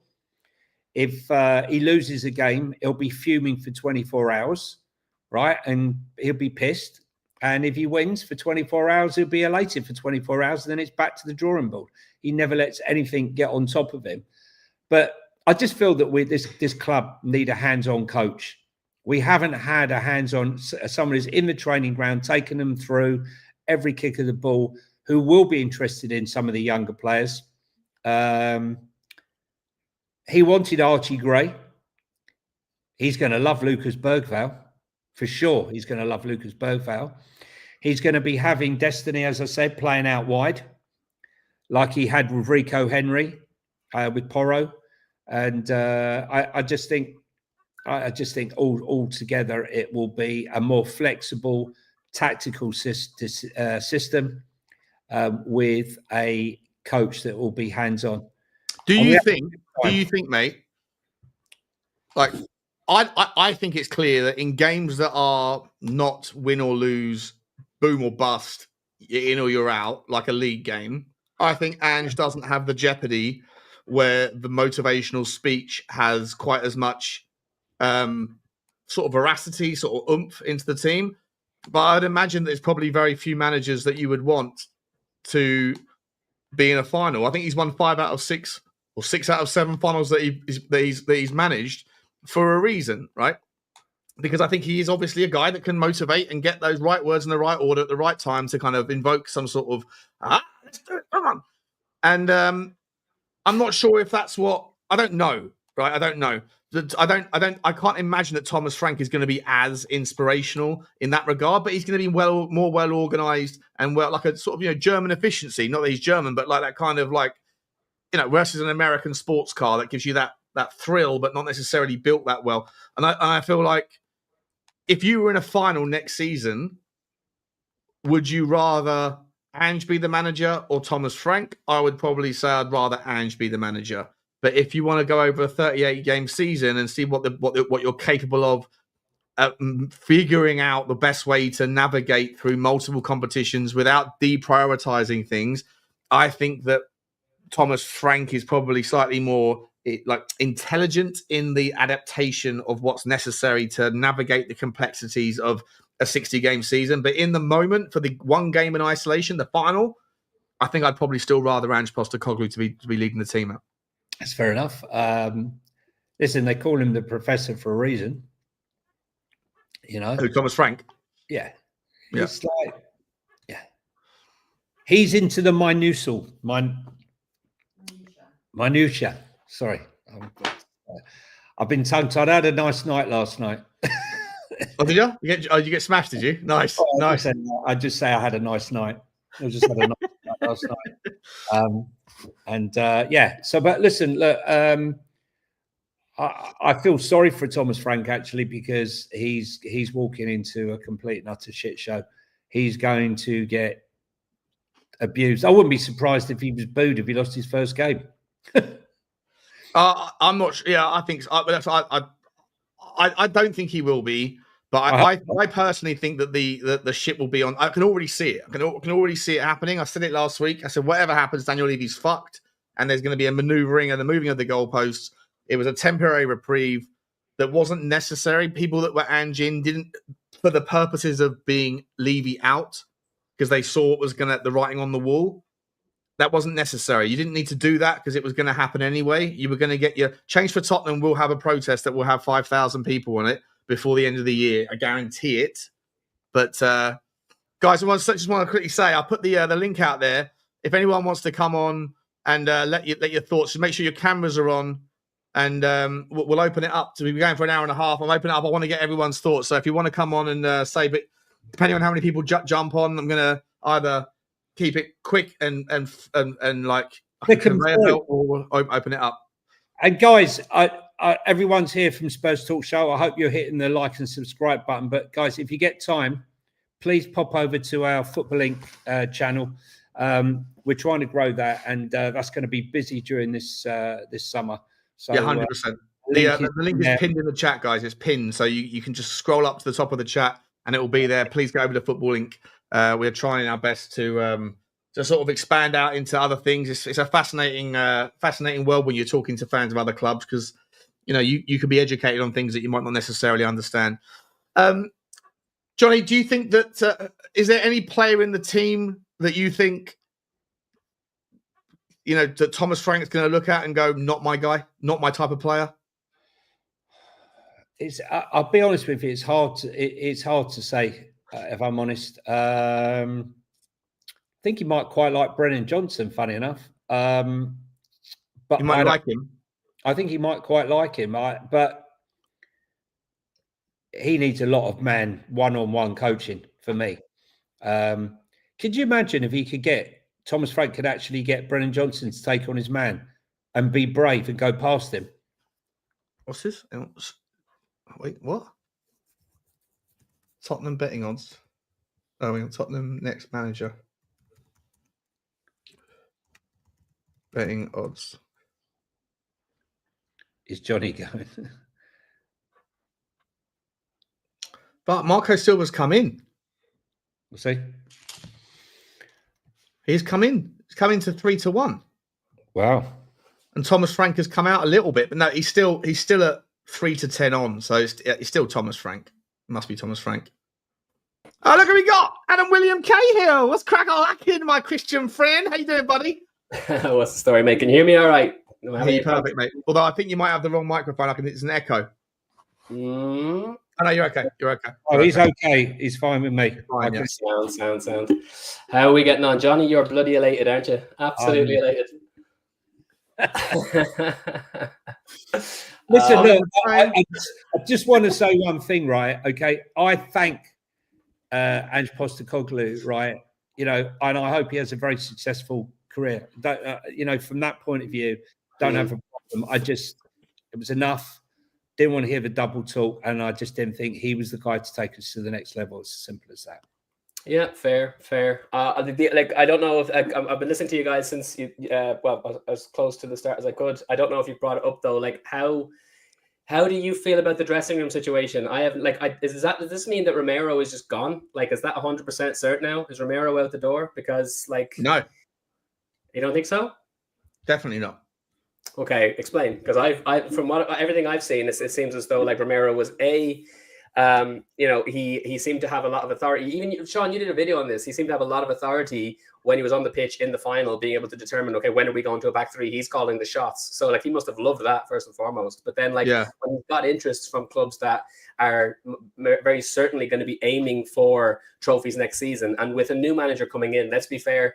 Even if you think Frank is the guy that's to come in and replace Ange and do great things, at the end of the day, we've got no guarantee this trophy's coming, and the players will have no guarantee that this trophy's coming. And what's Romero going to want? You know, this is a guy. Well, that's definitely not. I'm not saying definitely not as in he's not coming. He's definitely not leaving. He's definitely not certain that he's leaving because, well, first of all, when I put that video out saying what the fuck is this, and I just literally regurgitated the Spurs web article that repeated the ESPN article.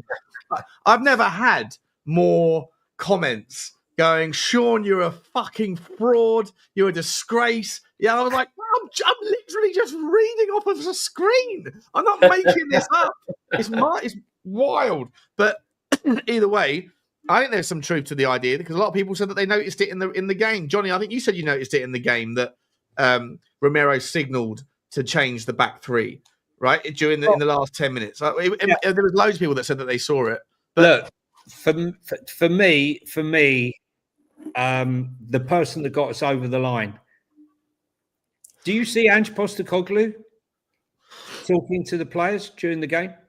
No. Giving them instructions? No. Right. So he doesn't talk to the interviewer when he's being interviewed. He talks to his shoes. Right, exactly. The one man that was out there is the guy who's never lost the final, and that's Cuti Romero. And I told you, Sean, that moment at half-time when the Man United players went off and Cuti Romero turned around and said, guys, come around for a huddle. Exactly. All that stuff. Bentancur grabbed hold of Bissouma and told him, you've been unbelievable, man. Grabbed hold of him and shook him, put their arms around him. And Sonny felt like he was missing out and ran onto the pitch. But it was a moment. It was a moment of leadership. And that's what got us over there. That defensive display, when you've only got 115 passes and only 61 pass completion, I mean, that is just shambolic. I don't think you're going to see stats like that ever again. Especially, you know, when we got the players that we had. But we did it, and Cuti Romero was the reason, the captain. Mm-hmm. But you think he's going to, you're not saying he's definitely going to stay, but there's no guarantee that he's gone. I was just going to finish the argument. I think that Cuti Romero, there's three things that have to happen for that transfer to take place. Someone's got to have the money, right? And I think that Atletico Madrid haven't got the money, Adam. And I don't know where else he goes. Real Madrid don't need a centre-back right now. They're not prioritising that position. Liverpool aren't going to... I very much doubt that Daniel Levy would allow or sanction a Premier League move. So where else does he go? He's not going to go to Napoli. He's not going to go to Milan. Milan are in the fucking shit, both Inter and AC. So I just don't see where he goes that is going to give that someone's going to pay £65 million for him. So I think he's worth more than that. 65 is an absolute joke for Christian Romero, to be fair. Yeah, listen, look, you can all say I'm deluded in the chat, but the truth of the matter is Daniel does not need to sell Cuti Romero. He's got 2 years left on his contract. He's got the Champions League, right? And, he's got the World Cup coming up next summer. He doesn't need to be moving to a club and uncertainty. Keep the certainty, have a great World Cup, sell him with 1 year left. If you have a good year and you make him, look, he's just been announced that he's going, well, it has just been announced, but it's been talked about for a long time. Romero is now the captain of Argentina, and he should be offered under Thomas Frank, in my opinion, the captaincy of Spurs for next season. And I think he will grow with that. And I can't see Spurs selling him. Like, do you think Sonny's gone then? Pardon? You think Sonny's gone? If you think Romero should be captain next season, I do think he should be captain. I think if we get a good offer from him, I think we get an offer for a decent offer from him in Saudi. They have to be a decent offer. They wouldn't stand in his way. But for me, as Sean said before, unless Atletico Madrid they can talk all they want, unless they're coming in with an £80 million bid. He's one of the best defenders in the world. Whatever you may think of him, whatever you may be fed up with him and seeing the rashness of some of his decisions and what have you, for me, he's one of the best in the world. And therefore, you can't be selling him for less than 85 million. Sure. And I just don't think Daniel needs to sell him now. I really don't. Was it Rio Ferdinand was the player who became like the most expensive centre back in the world when he was purchased, right? And how much did he go for? I mean, he must have been in the high, tens of millions. So like, there's no like Christian Romero. Well, look at Maguire. How much did Maguire go for? Yeah, insanity. Like, you need to make sure that Romero. Romero. I don't care what anyone says. I know he's a centre back, and I understand. I'm biased as a Spurs fan, but that's a £100 million centre back. He's an absolute Rolls Royce. So like, no, I hope you're right. I hope you're right. I have worries. Mark Gahey, for example, he's got a year left on his contract. I can't see him moving. I can see him, like I said to Sean, working his way to the end of the season, having a good season at Crystal Palace, and then leaving on a free. The end of next season, hopefully even get into the World Cup squad and really show up his value. So I can't see him going, and he would be at the moment probably the only player that you would use to swap him for Cuti Romero. I just don't think we need to sell him. We've got 2 years left on his contract, and we've got 1 year to try and sell him on a new one. And why have you guys been talking about going to a back three? Because I know that Thomas Frank is capable of going to a back three, but the last good few games that he's played with Brentford, it's been a back four. It's a 4-2-3-1, which for me, I hate the 4-3-3. I can't stand it. And an Ange 4-3-3 is the most annoying for me because I want my forwards in front of goal. I hate having the two wide forwards being so far away from the second goal. That really pisses me off. And I loved Ange Ball in the first 10 games. Everybody did. But over time, just seeing the fullbacks inverting and the wide forwards so wide, it just seems like to me, like I hate seeing that week after week, to be honest, which is in spite of the attacking football. I want to see the forwards in front of goal. I think we'd see a different Brennan Johnson, even though he's already our top goal scorer. We'll see a different Matisse Tell if we take him on loan again. Getting all of our attacking players in front of the goal and having Pedro Porro and Udogie overlap. But why do you think a back three is a guarantee or is likely if lately Thomas Frank has been playing a 4-2-3-1? 100%, mate. He's played half of the he has about half of his minutes is played with the back three traditionally over the last 4 years, right? So he might have shifted more to a back four recently, but again, he's got it in his wheelhouse, he's got it in his locker. So the reason I'm talking about like how do we adapt to a back three does it suit is because that's going to be a likely scenario at times. It hasn't been with Ange, and so we have to figure out whether this squad is capable of doing it. And I think that the argument has always been the wing backs are better suited, or fullbacks are better suited as wing backs. I think Pedro Porro is going to be rubbing his hands. I think Destiny Udogie's going to have a new lease of life. That guy, and that might also be a little part of the micro decision making here. that Daniel Levy is sitting there looking at the valuable assets that we have and is thinking, well, Destiny Udogie we paid whatever it was 10 million quid for, probably worth 30, 40. I don't know that Daniel Levy is thinking strategy on the football pitch. No, he's thinking straight about his assets. Right? And he's going, well, Destiny Udogie is going to be a better version of himself in a back three like he was when he was playing in Italy, right? So, like, you might end up seeing £100 million Destiny Udogie there. Like, if I'm Daniel Levy, I'm thinking that. I'm thinking that all the time. How do you get the most out of what you have so that you can, pump up the asset valuation of the various things? And you go Pedro Porro, £40 million as a fullback, £100 million as a wingback. Okay, if we do that though, and you pointed out as well that we have an awful lot of wingers now, and so if we're playing a back three, it's going to be a 3-4-2-1, and so you're playing with 2 10s, right? The same way that Glasner plays with Crystal Palace. You've got Eze playing, in one of the 10s, which would be great if we switch to that. If we switch to that, I would love to see that. That's why I would have loved to see Glasner come in. So a 3-4-2-1, fine, but then you got 2 number 10s, right? So if we bring in Eze, brilliant. That's what I want. But what do we do with all our wingers? Well, this is the problem. It depends if you put a back three into the mix, or if you go to a midfield three with the back three, or whether you go to like what Conte did, and it was a 3-4-3 with 2 midfielders, right? And the wing backs play as essentially wingers. And then you only have 2 midfielders, and if you do that, then you have the ability to then keep that wing fist. Because I 100% agree with your point, Adam, that this squad, even though we don't have quality, we have in quantity lots of wingers. That if you go to a system that's a back three that involves 3 midfielders and only 2 forwards, then you like at Brentford, you could do that with Mbemo and Wissa, but I don't really see that happening with. I don't want to see Sonny in a double forward spot. I didn't think Matisse Tell fit. Everyone's. I want to see Sonny in a Spurs shirt.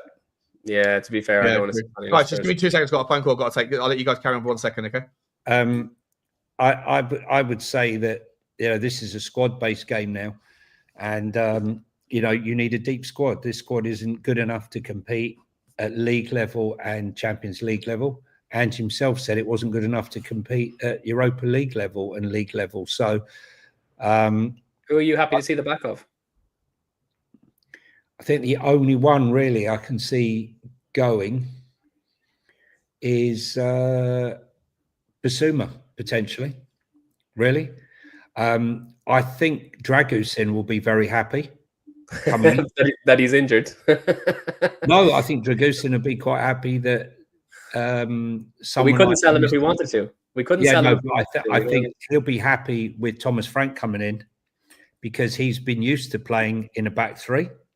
Played in a back three in Italy, and he played in the middle of a back three. Very comfortable there. I never understand why we signed a player that doesn't play a high line, and he's playing him on the wrong side on a high line. I never understood it. Exposed him. I think the system exposed everybody in that squad, and I'll be interesting to see.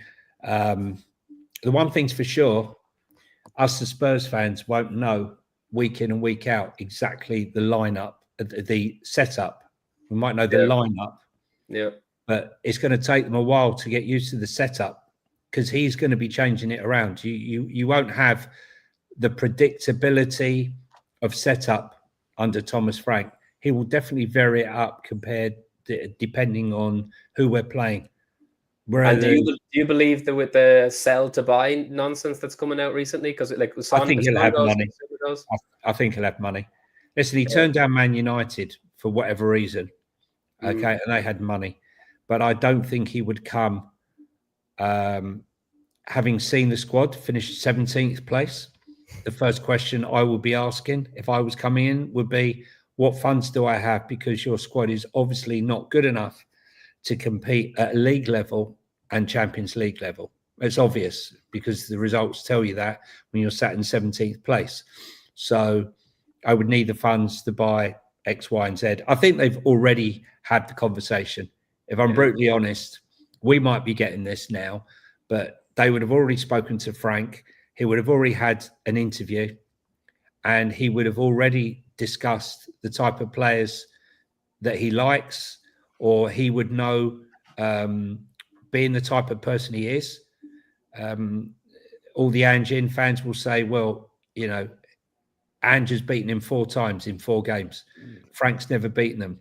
No, he beat him 3 times and drew once. 3 and what drew once, sorry, yeah. He said, but what he will be able to do is he'll be able to work out the players who are the ones to watch and the ones that he's admired over the last 2 seasons. Can you see Norgard coming in as the monster? Sorry, 1 second, Adam. Just quickly, mate. Welcome, Ben, mate. Nice to see you, mate. Welcome, Dave, on the show. Just quickly, I've had a few super chats. I haven't had a chance to call out, and I want to just make sure everyone is respect, sort of those things are respected. What did I get up to last one? I think it was.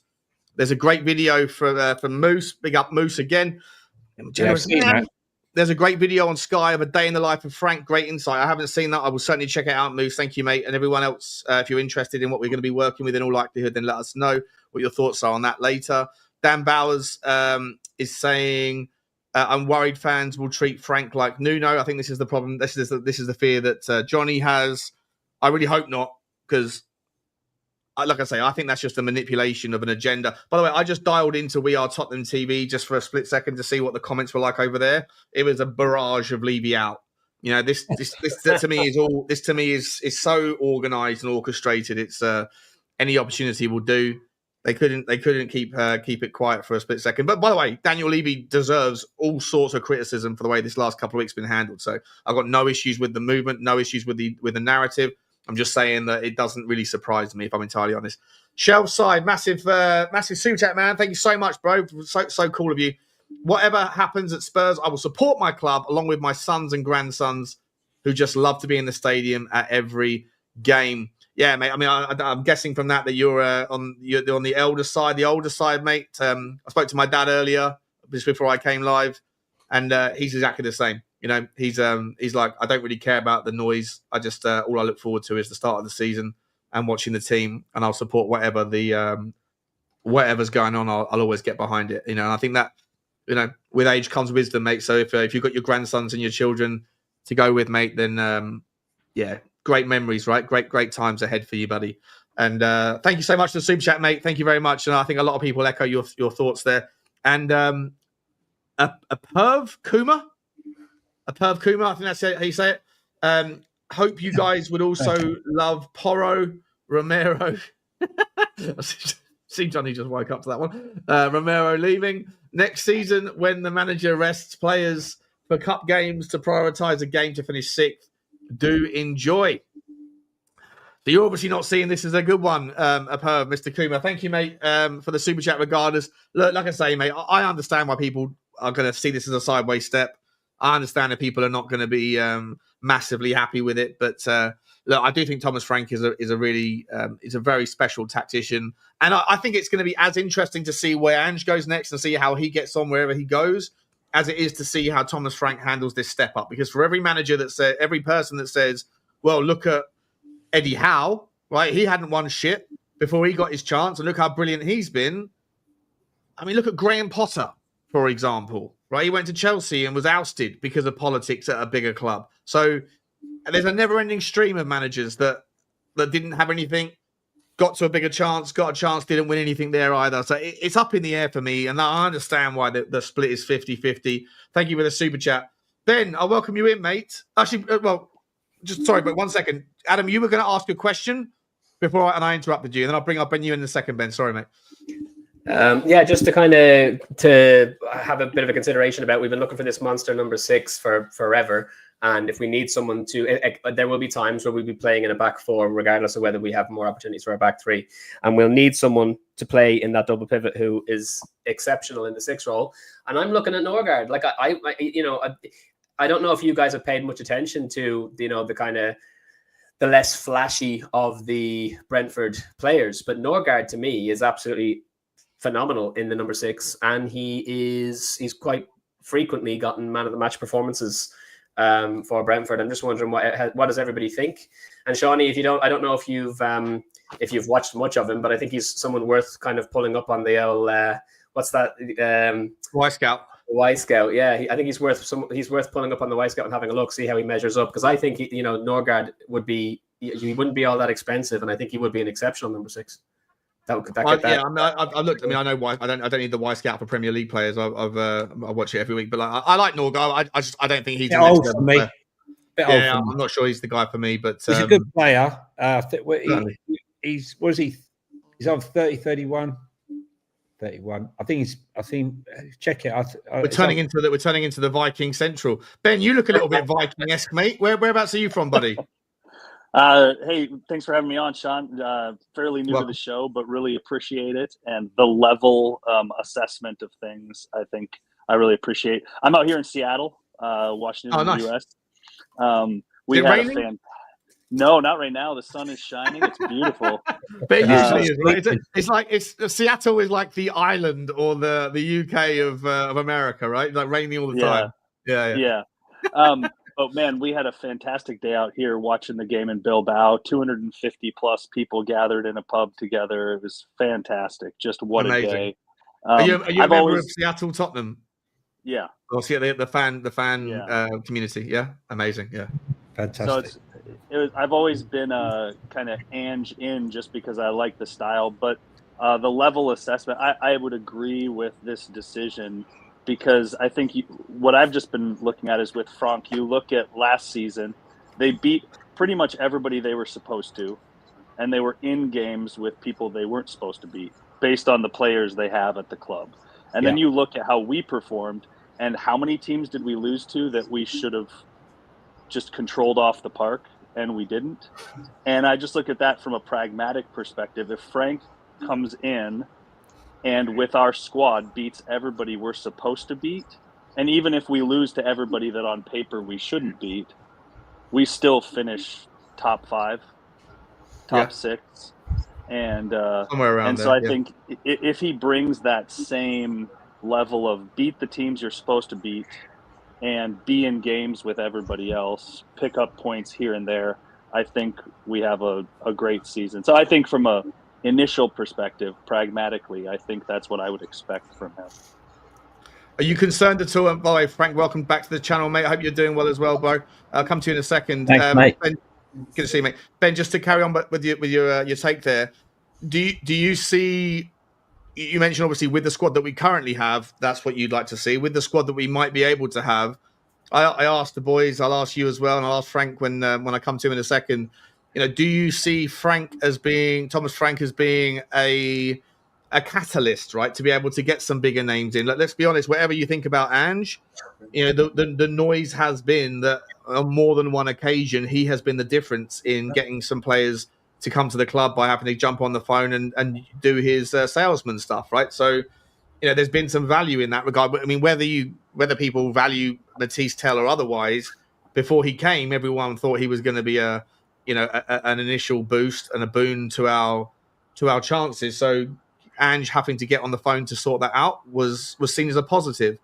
Do you think that Thomas Frank carries a similar sort of value proposition in that regard, or do you? I mean, our top name players that we're trying to attract, are they going to say, "Yeah, I want to go to Tottenham and play under Thomas Frank"?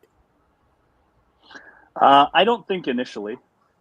Maybe come January, if he has success in the first half of the season, come January, people see it as a good project under him. I think Johnny said it. Paratici will do that work here in the summer. So if he comes in, he'll be able to do some of that work that maybe we can replace the draw of Ange with the draw of what Paratici can go to work doing.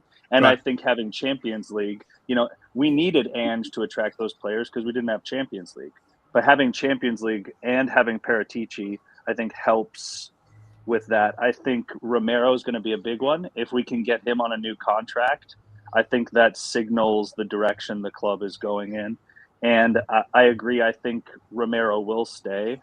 I've heard a lot that Sonny doesn't care about the money at this point in his career. I think he'd rather stay at Spurs rather than go for a big money move to Saudi, but he might go. But I think Romero, what happens with Romero and what it sounds like a trickle down to what happens with Bentancur starts to signal the direction for players. Yeah, fair enough, mate. Yeah, but listen, I don't disagree. Actually, I think that's a good take, buddy. That the necessity for Alex is having all sorts of problems with his phone. Come out the cupboard there, Menashe. Looks like he just. Listen, guys, as much as I'd love to stay, I was actually on the toilet in the middle of something prior, and I've literally dropped everything. I've dropped everything. Well, literally everything to get on. Have you started by dropping your trousers? So I'm going to have to go. As much as it pains me, Sean, I'm going to have to go. It's all good, mate. I'll continue to plug Football Link, mate. Well, yeah, and you and I will we'll get back on to our Football Link. And guys, enjoy the chat. And it's the start of a new dawn. 100%. New day coming. Cheers, Johnny, mate. Life. See you later. Appreciate you, buddy. Guys, we're only going to go for another 15 minutes. I've got to do a this is going to sound like name droppy, but I've got to do an interview on Al Jazeera in a little while. So I've got to I'm going to have to sort of jump off in about 15, 20 minutes. But Frank, welcome to the show, mate. How you doing, buddy? Good to see you, mate. How's things? Everything. I'm very happy that Ange is gone. Very happy. When we got the draw for the Europa League, I said we're going to win that. When the third and fourth place of the Champions League wasn't coming down, I said we're going to win this thing. I said the only team was going to be Man United that could probably beat us, and it happened. And Ange's way of playing that last year it kind of drove me mental, just like that, just that one system kind of way. I like a manager like Thomas Frank who can, change formations, look at his opponent's way. Sava talked about it the other day, and I totally agree with him about Thomas Frank, the way he can, he looks at the other opponent's X, Y, and Z and what they do, and he'll adapt to them and different formations and things like that. That just gives me a hard on. You know what I mean? It just does. I mean, but respect to Ange though for bringing us there. But if it's true about Romero and this like signaling and stuff, it's like Watergate to me in football. You can't. That's ridiculous. You can't have a coach or a manager having any player telling you what to do. Yeah. And I think that's probably one of the reasons why they fired him. I think he got back to them and they said, we can't have a manager like that. We can't have players telling the manager or a coach what to do. And I'm glad you say that, Frank, mate, because there was like 700 comments. I think it's the most commented video I've ever done, and it was a throwaway video that I just did before I walked out the door to go to lunch. I thought I'll just throw this up, see what people think about it.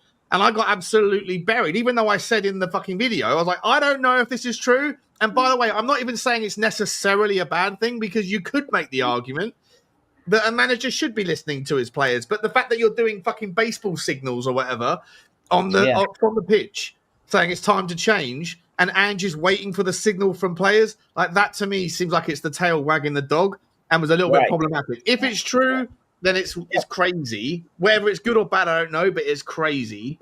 And I think you might be right, mate, that might have played a part in the decision, right? Because if it wasn't for the fact that the players stepped in and said, listen, we need to go a bit more pragmatic here or we're going to get walked off the park in all competitions, then Ange wouldn't have changed by that logic. And then we wouldn't be where we are, Seriously, Sean, you know your stuff. I watch you every day, every morning. And I know you know your stuff. And could you imagine if you were on the board, I know if you found out that Romero is running, signaling and that stuff. Yeah, I'd be like, that's a problem. That's a fucking problem. You'd be like, I'm not continuing with the manager that's accepting that. I want somebody like Redknapp.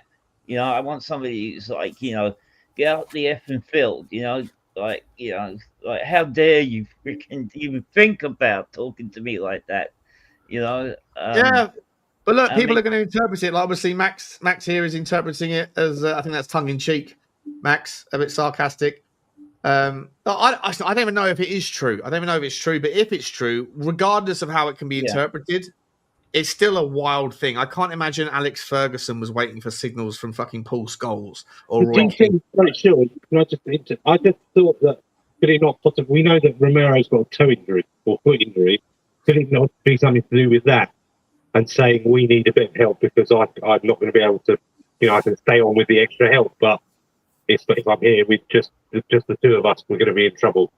Well, maybe, yeah, mate. Listen, mate, there's no details, right? And apparently, I barely watch like that much in the way of broadcaster opinion. I don't like it. I find that listening to ex-players, I'm probably in a very small minority here, but I prefer listening to fans' opinions than to listening to like the Gary Nevilles or the Carragers of the world, because like they don't really say that. They might tell you things about tactics that are interesting, but when it comes to opinions, it's usually nodding dog stuff. Whereas fans don't have that kind of they're not shackled to. So I like, my point being that I don't even know who that guy James Ollie is, and then people will say, "Oh, James Ollie's a known bullshitter," and I'm like, "Is he? Okay, okay, fair enough." Like, you know, I'm just a fan channel. Like, I'm just putting things out there. But the amount of fucking hate you get. Yeah, no, sure. I just think we should go. Wild how much shit you get for just saying, "Hey, this guy said this. What do you think?"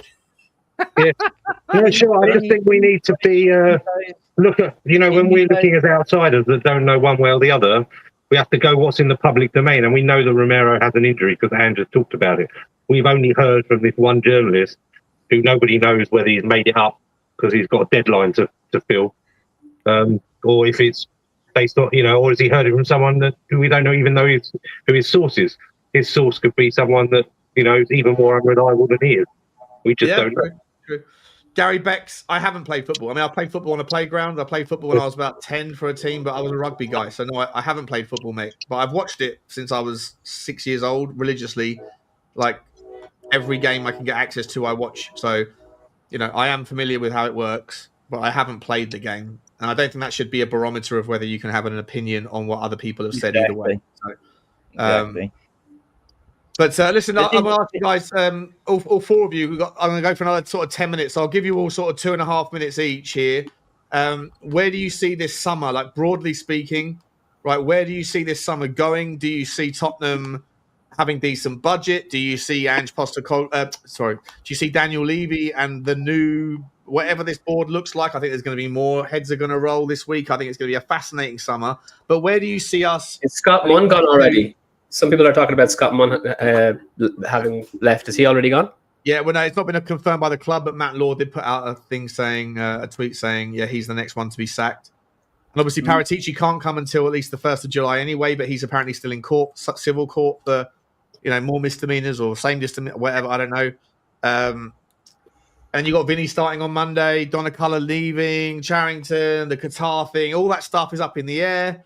But let's just keep it football for a minute. Like, how confident, Adam? I'll start with you, and we'll just go around the houses. We'll go clockwise, so in that direction. Couple of minutes, mate. What do you expect to see this summer, and how well prepared do you think we're going to be for the long season ahead that starts? I think it's August the 12th in Italy with the Super Cup. I have no idea what to think with the Super Cup. We've never seen, like, the thing about Frank, regardless of how well he's done at keeping Brentford, who were in the Championship, like, he's kept them steadily at the middle of the table for the last 7 seasons. He's done very well with them, but he's won nothing. We've got no guarantee that he's going to go into the Super Cup against an unbelievable PSG team and do anything. It's a massive question mark, and I think, like, one of the things is this is probably, like, I can't think. Can anybody think of a bigger sliding doors moment than what we're experiencing right now? Because no matter what happens, unless Frank goes on and plays an absolute stormer and gets trophies very, very quickly, then everyone's going to be thinking that we should have stuck with that. And you know what I mean? Because, like, he was going on about his season 3, and he had, at the very least, he did win the Europa League. I know the club statement has said that they made their choice based on the fact that regardless of the high emotion of the that everyone is feeling from the biggest triumph we've had in 2 decades. They wanted to base their decision on the league performances, but Ange, like we've heard whispers of the fact that Ange gave up on the Premier League back in January, and I understand, Sean, you made a point of saying before that like you're not happy as a season ticket holder for someone to give up on the Premier League performances. I get it, but if your choice is only because I have to pay for the. So I got to pay for the additional tickets. I get it, but if your choices are, I want my money's worth in the Premier League and no trophies, or I don't get my money's worth in the Premier League and we get a Europa League. I know you don't know you're going to get. You don't know you. This is like a hypothesis of. I never understand why people say this argument of would you rather 17th in the league and a trophy. That's it's a forward projection of a rear view mirror. It's wild because you don't like all you're doing is basically saying I'm going to sacrifice 8 months of fucking misery. I know, but regardless, he did it. You don't know you're going to get a trophy, but you do know you're going to get 17. You have the benefit of hindsight, though. Do you know what I mean? Like, so Ange made the decision. He backed himself. He was like, look, we are giving up the Premier League because we're not going to get anywhere. I want a trophy in my second season. And if it's the Europa League over the other ones, then we still get into the Champions League. I get everything I could possibly want. So he made that decision. So you're right in what you're saying. I get it. He's gambling. You could end up with nothing and a really shit Premier League season. But he did it. He backed himself and he got it. So with the benefit of hindsight, we got. But you can't do that every year, mate, because nobody wins every year. Nobody wins every year. The very most successful teams lose more often than they win. He believed it and he backed himself. There's no guarantee what would have happened. There's no guarantate at all what could happen. Adam, would you want to watch? Would you want to be a participant if you had some stake in the game, some meat on the barbie, so to speak? Mm-hmm. If essentially you're putting your life savings on red or black every year, you've lived like a pauper every year, right? Like putting every penny that you have, like eating beans on toast every day. So that at the end of every year, you go red or black on everything you saved. And then if it comes in, next year, you do it again, but you just do it with a bigger stake. Or if you lose, then you start again and you've wasted 11 and a half months of your life. Like, it's just, it doesn't work out all the time. The odds are against you. The house always wins, right? Like, so I don't think it's not a philosophy that you can get behind more than once. If it works, great, right? Well done. Gambled. But you can't do that every year because every year you're going to fail more times than you do, and all you're guaranteeing is that you put up with 9 months of shit. You know yourself. You pointed it out as soon as I came on the stream. I'm a man of faith. I believe that fate is bigger than that, right? And regardless of the odds, there's always something. Like if you played the odds, Leicester would never have won the Premier League. So like I don't care. I don't really care about the odds side of things. The fact is that I'm a storyteller. I'm a filmmaker. I care about narratives, right? So the narrative is he won. He did what he said he was going to do. Then he promised a bigger season 3. And now all I'm saying is, I said it's a sliding doors moment. We will never know. I'm not saying this is a bad decision. My point is that we have no idea. So we have no idea what to expect going forward. We have no idea unless Thomas Frank goes and plays a stormer. Then we can at least say, well, it doesn't matter because we're winning trophies and let's say he's playing football we want to play. Then great. But if he doesn't do that, we'll always wonder what season 3 of Ange was going to look like. And we've never had a sliding doors moment like that. I think even with Poch, I don't think we had that level of a sliding doors moment. Because Adam, I just got to break in for 1 second.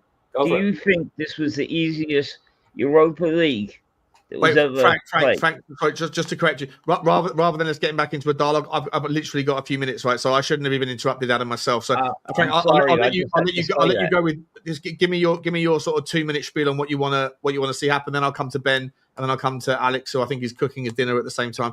But so Frank, give me your sort of 2-minute what you hope to see this summer, and then we'll go to Ben after that.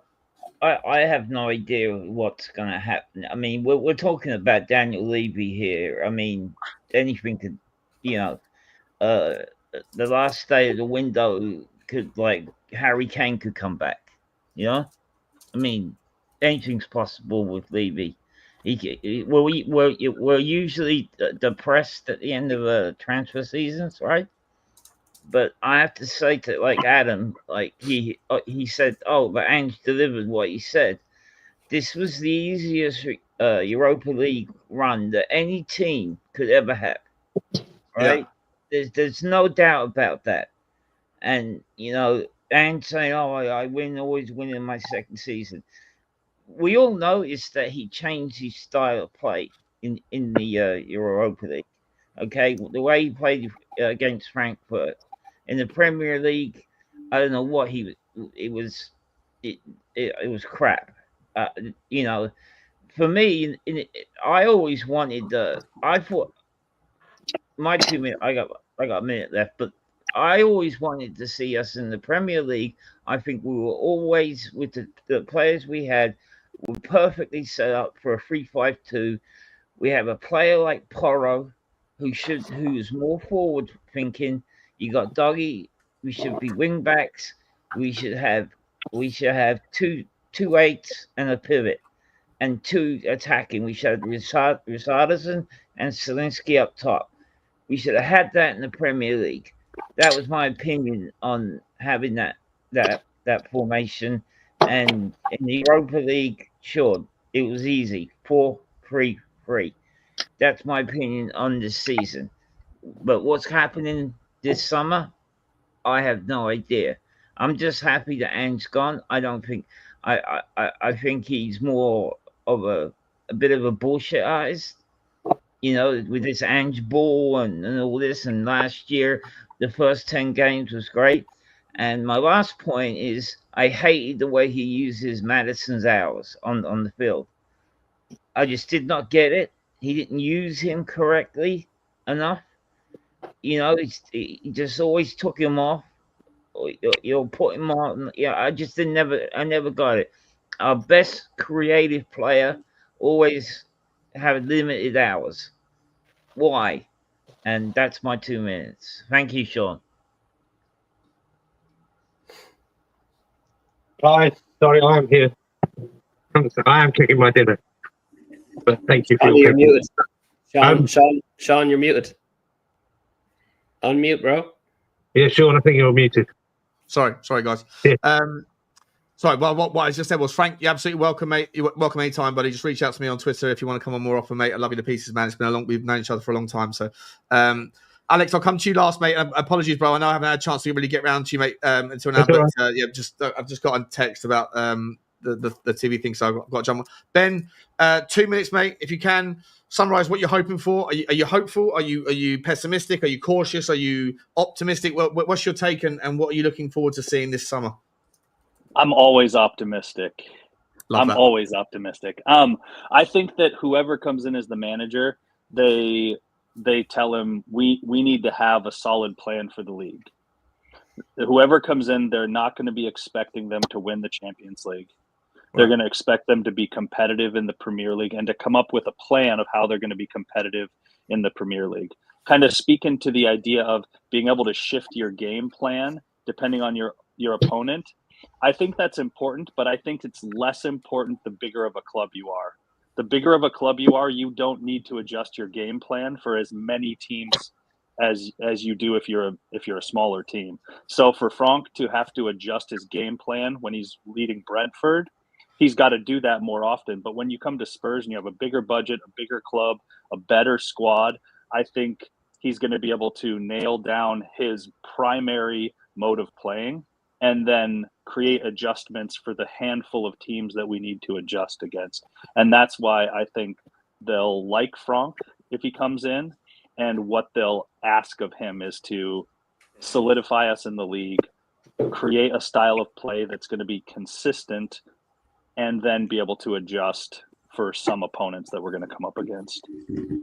Love that, mate. Love that, Ben. Ben, same thing to you, mate. If you're on Twitter, reach out to me on DM, mate, and we can hook up some more chats with you, buddy. Thank you for the super chat earlier as well, buddy. I appreciate you, mate. Alex, hi, sure. Down? Yeah. Mate, last couple of minutes, mate. What's your expectations for the summer, buddy? And what are you cooking for dinner, by the way? What are you cooking for dinner? What am I cooking for dinner? So I'm Jewish and it's Shabbat, so I have to do my cooking now for tomorrow. So I'm cooking something called cholent. It's like a meat stew with potatoes and beans, and it's cooked in the slow cooker, and it's with beef, and it's great. Sounds lovely. Yeah, it's lovely. So summer. If we appoint Frank, I think I'm going to be really disappointed with that. He is, in my opinion, a modern day Jerry Francis, and we can expect. Unfortunately, I hope I'm proven wrong. Wowzers! Wasn't expecting that. I was like, who's Jerry? I was like, that's Jerry Francis. Okay, Jesus Christ. Yeah, so I'm a bit of an old timer. So no, fair enough. Okay. He's, in my opinion, whatever you think of this season, we have had it. Ange is right that we lost whatever it was, 15 of the games, only by 1 goal. Although in some of those you can say it's because the other team took their foot off the gas and we came back into it. But I just think that overall we've stacked someone who can rightly say that he's a serial winner, and we're replacing him with someone when we wanted trophies. He's just won our first trophy in 17 years, and we're replacing a serial winner with someone who's never won anything. He didn't even win anything in Denmark. So as much as you're not happy with this appointment at all, if it happens, not at all. Well, obviously I'll keep an open mind, and I'm happy to be proven wrong. But I just think that he is, he's obviously a nice guy. That much is, I have nothing against him as an individual. He seems like a very nice human being. But we want to win things, and okay, we don't necessarily expect that we're going to win things every year. But I just think he would be in my opinion, a mediocre appointment to follow someone who's just won us a trophy. And okay, you can argue whether the league performance meant he was lucky to keep his job long enough to win the Europa League. But now that he's won it, and he seems to have the backing of the dressing room, he seems to have the backing of the fans again, I think that Levy is really, if this doesn't work out, he's in a lot of trouble, mate. He's I think he's in a lot of trouble either way, Alex. Yeah. What I would say, guys, is just to round off, and thank you everyone for coming on. I really appreciate you. And like I say, same thing to you, Alex, mate. If you want to come on, just DM me on Twitter is the best way to get hold of me, and then we can arrange more often. Guys, I've been saying for basically 2 years and 2 months from when Conte left the club, I said it didn't matter who the next guy was going to be. The next guy was going to be the guy before the guy. It turned out that the guy before the guy actually was the guy, and that the guy that's after the guy before the guy, we don't know whether he'll be the guy, but we will continue to figure out. It sounds like some dodgy teenage drama. Yeah, exactly, 100%. Hashtag the guy. I'm just not sure. I'm not sure about this one. I've got my reservations like many, but there's always going to be a split in the fan base, and we will continue to chew it over. Also, this one, I think Daniel Levy has taken a massive gamble here, and I don't know if it's going to work out for him regardless. I think the narrative from Johnny is that he thinks that Thomas Frank is a dead man walking before he arrives. I don't think so. I think that the people will get behind him, but if it goes tits up, I think the heat will be back on Daniel Levy because I think agendas are going to agenda. But either way, guys, I've got to jump. I want to say massive thank you to the 4 guys on the show right now. I want to say massive thank you to Johnny for coming on, for all of your absolute worldwide generosity from everyone that's pumped in those super chats, and for the fact that you guys have been, I think it's been 1,500 people here at one point. It's been over 1,000 from the first minute until the last. So 2 hours and 20 minutes of talking about the batshit crazy life that is a Tottenham Hotspur fan. And we will continue to chew this over. I might even come back out this evening at about 11 o'clock for a late show to get some more thoughts and takes from you guys. So keep a lookout for that. And the link will be out if I do. And you can all come on and have more say because there's so much to discuss. But for now, guys, we're going to leave it there. Like, subscribe, and comment. Thanks to everyone. And I'll see you on the next one. Thanks, Sean. Good night, Sean.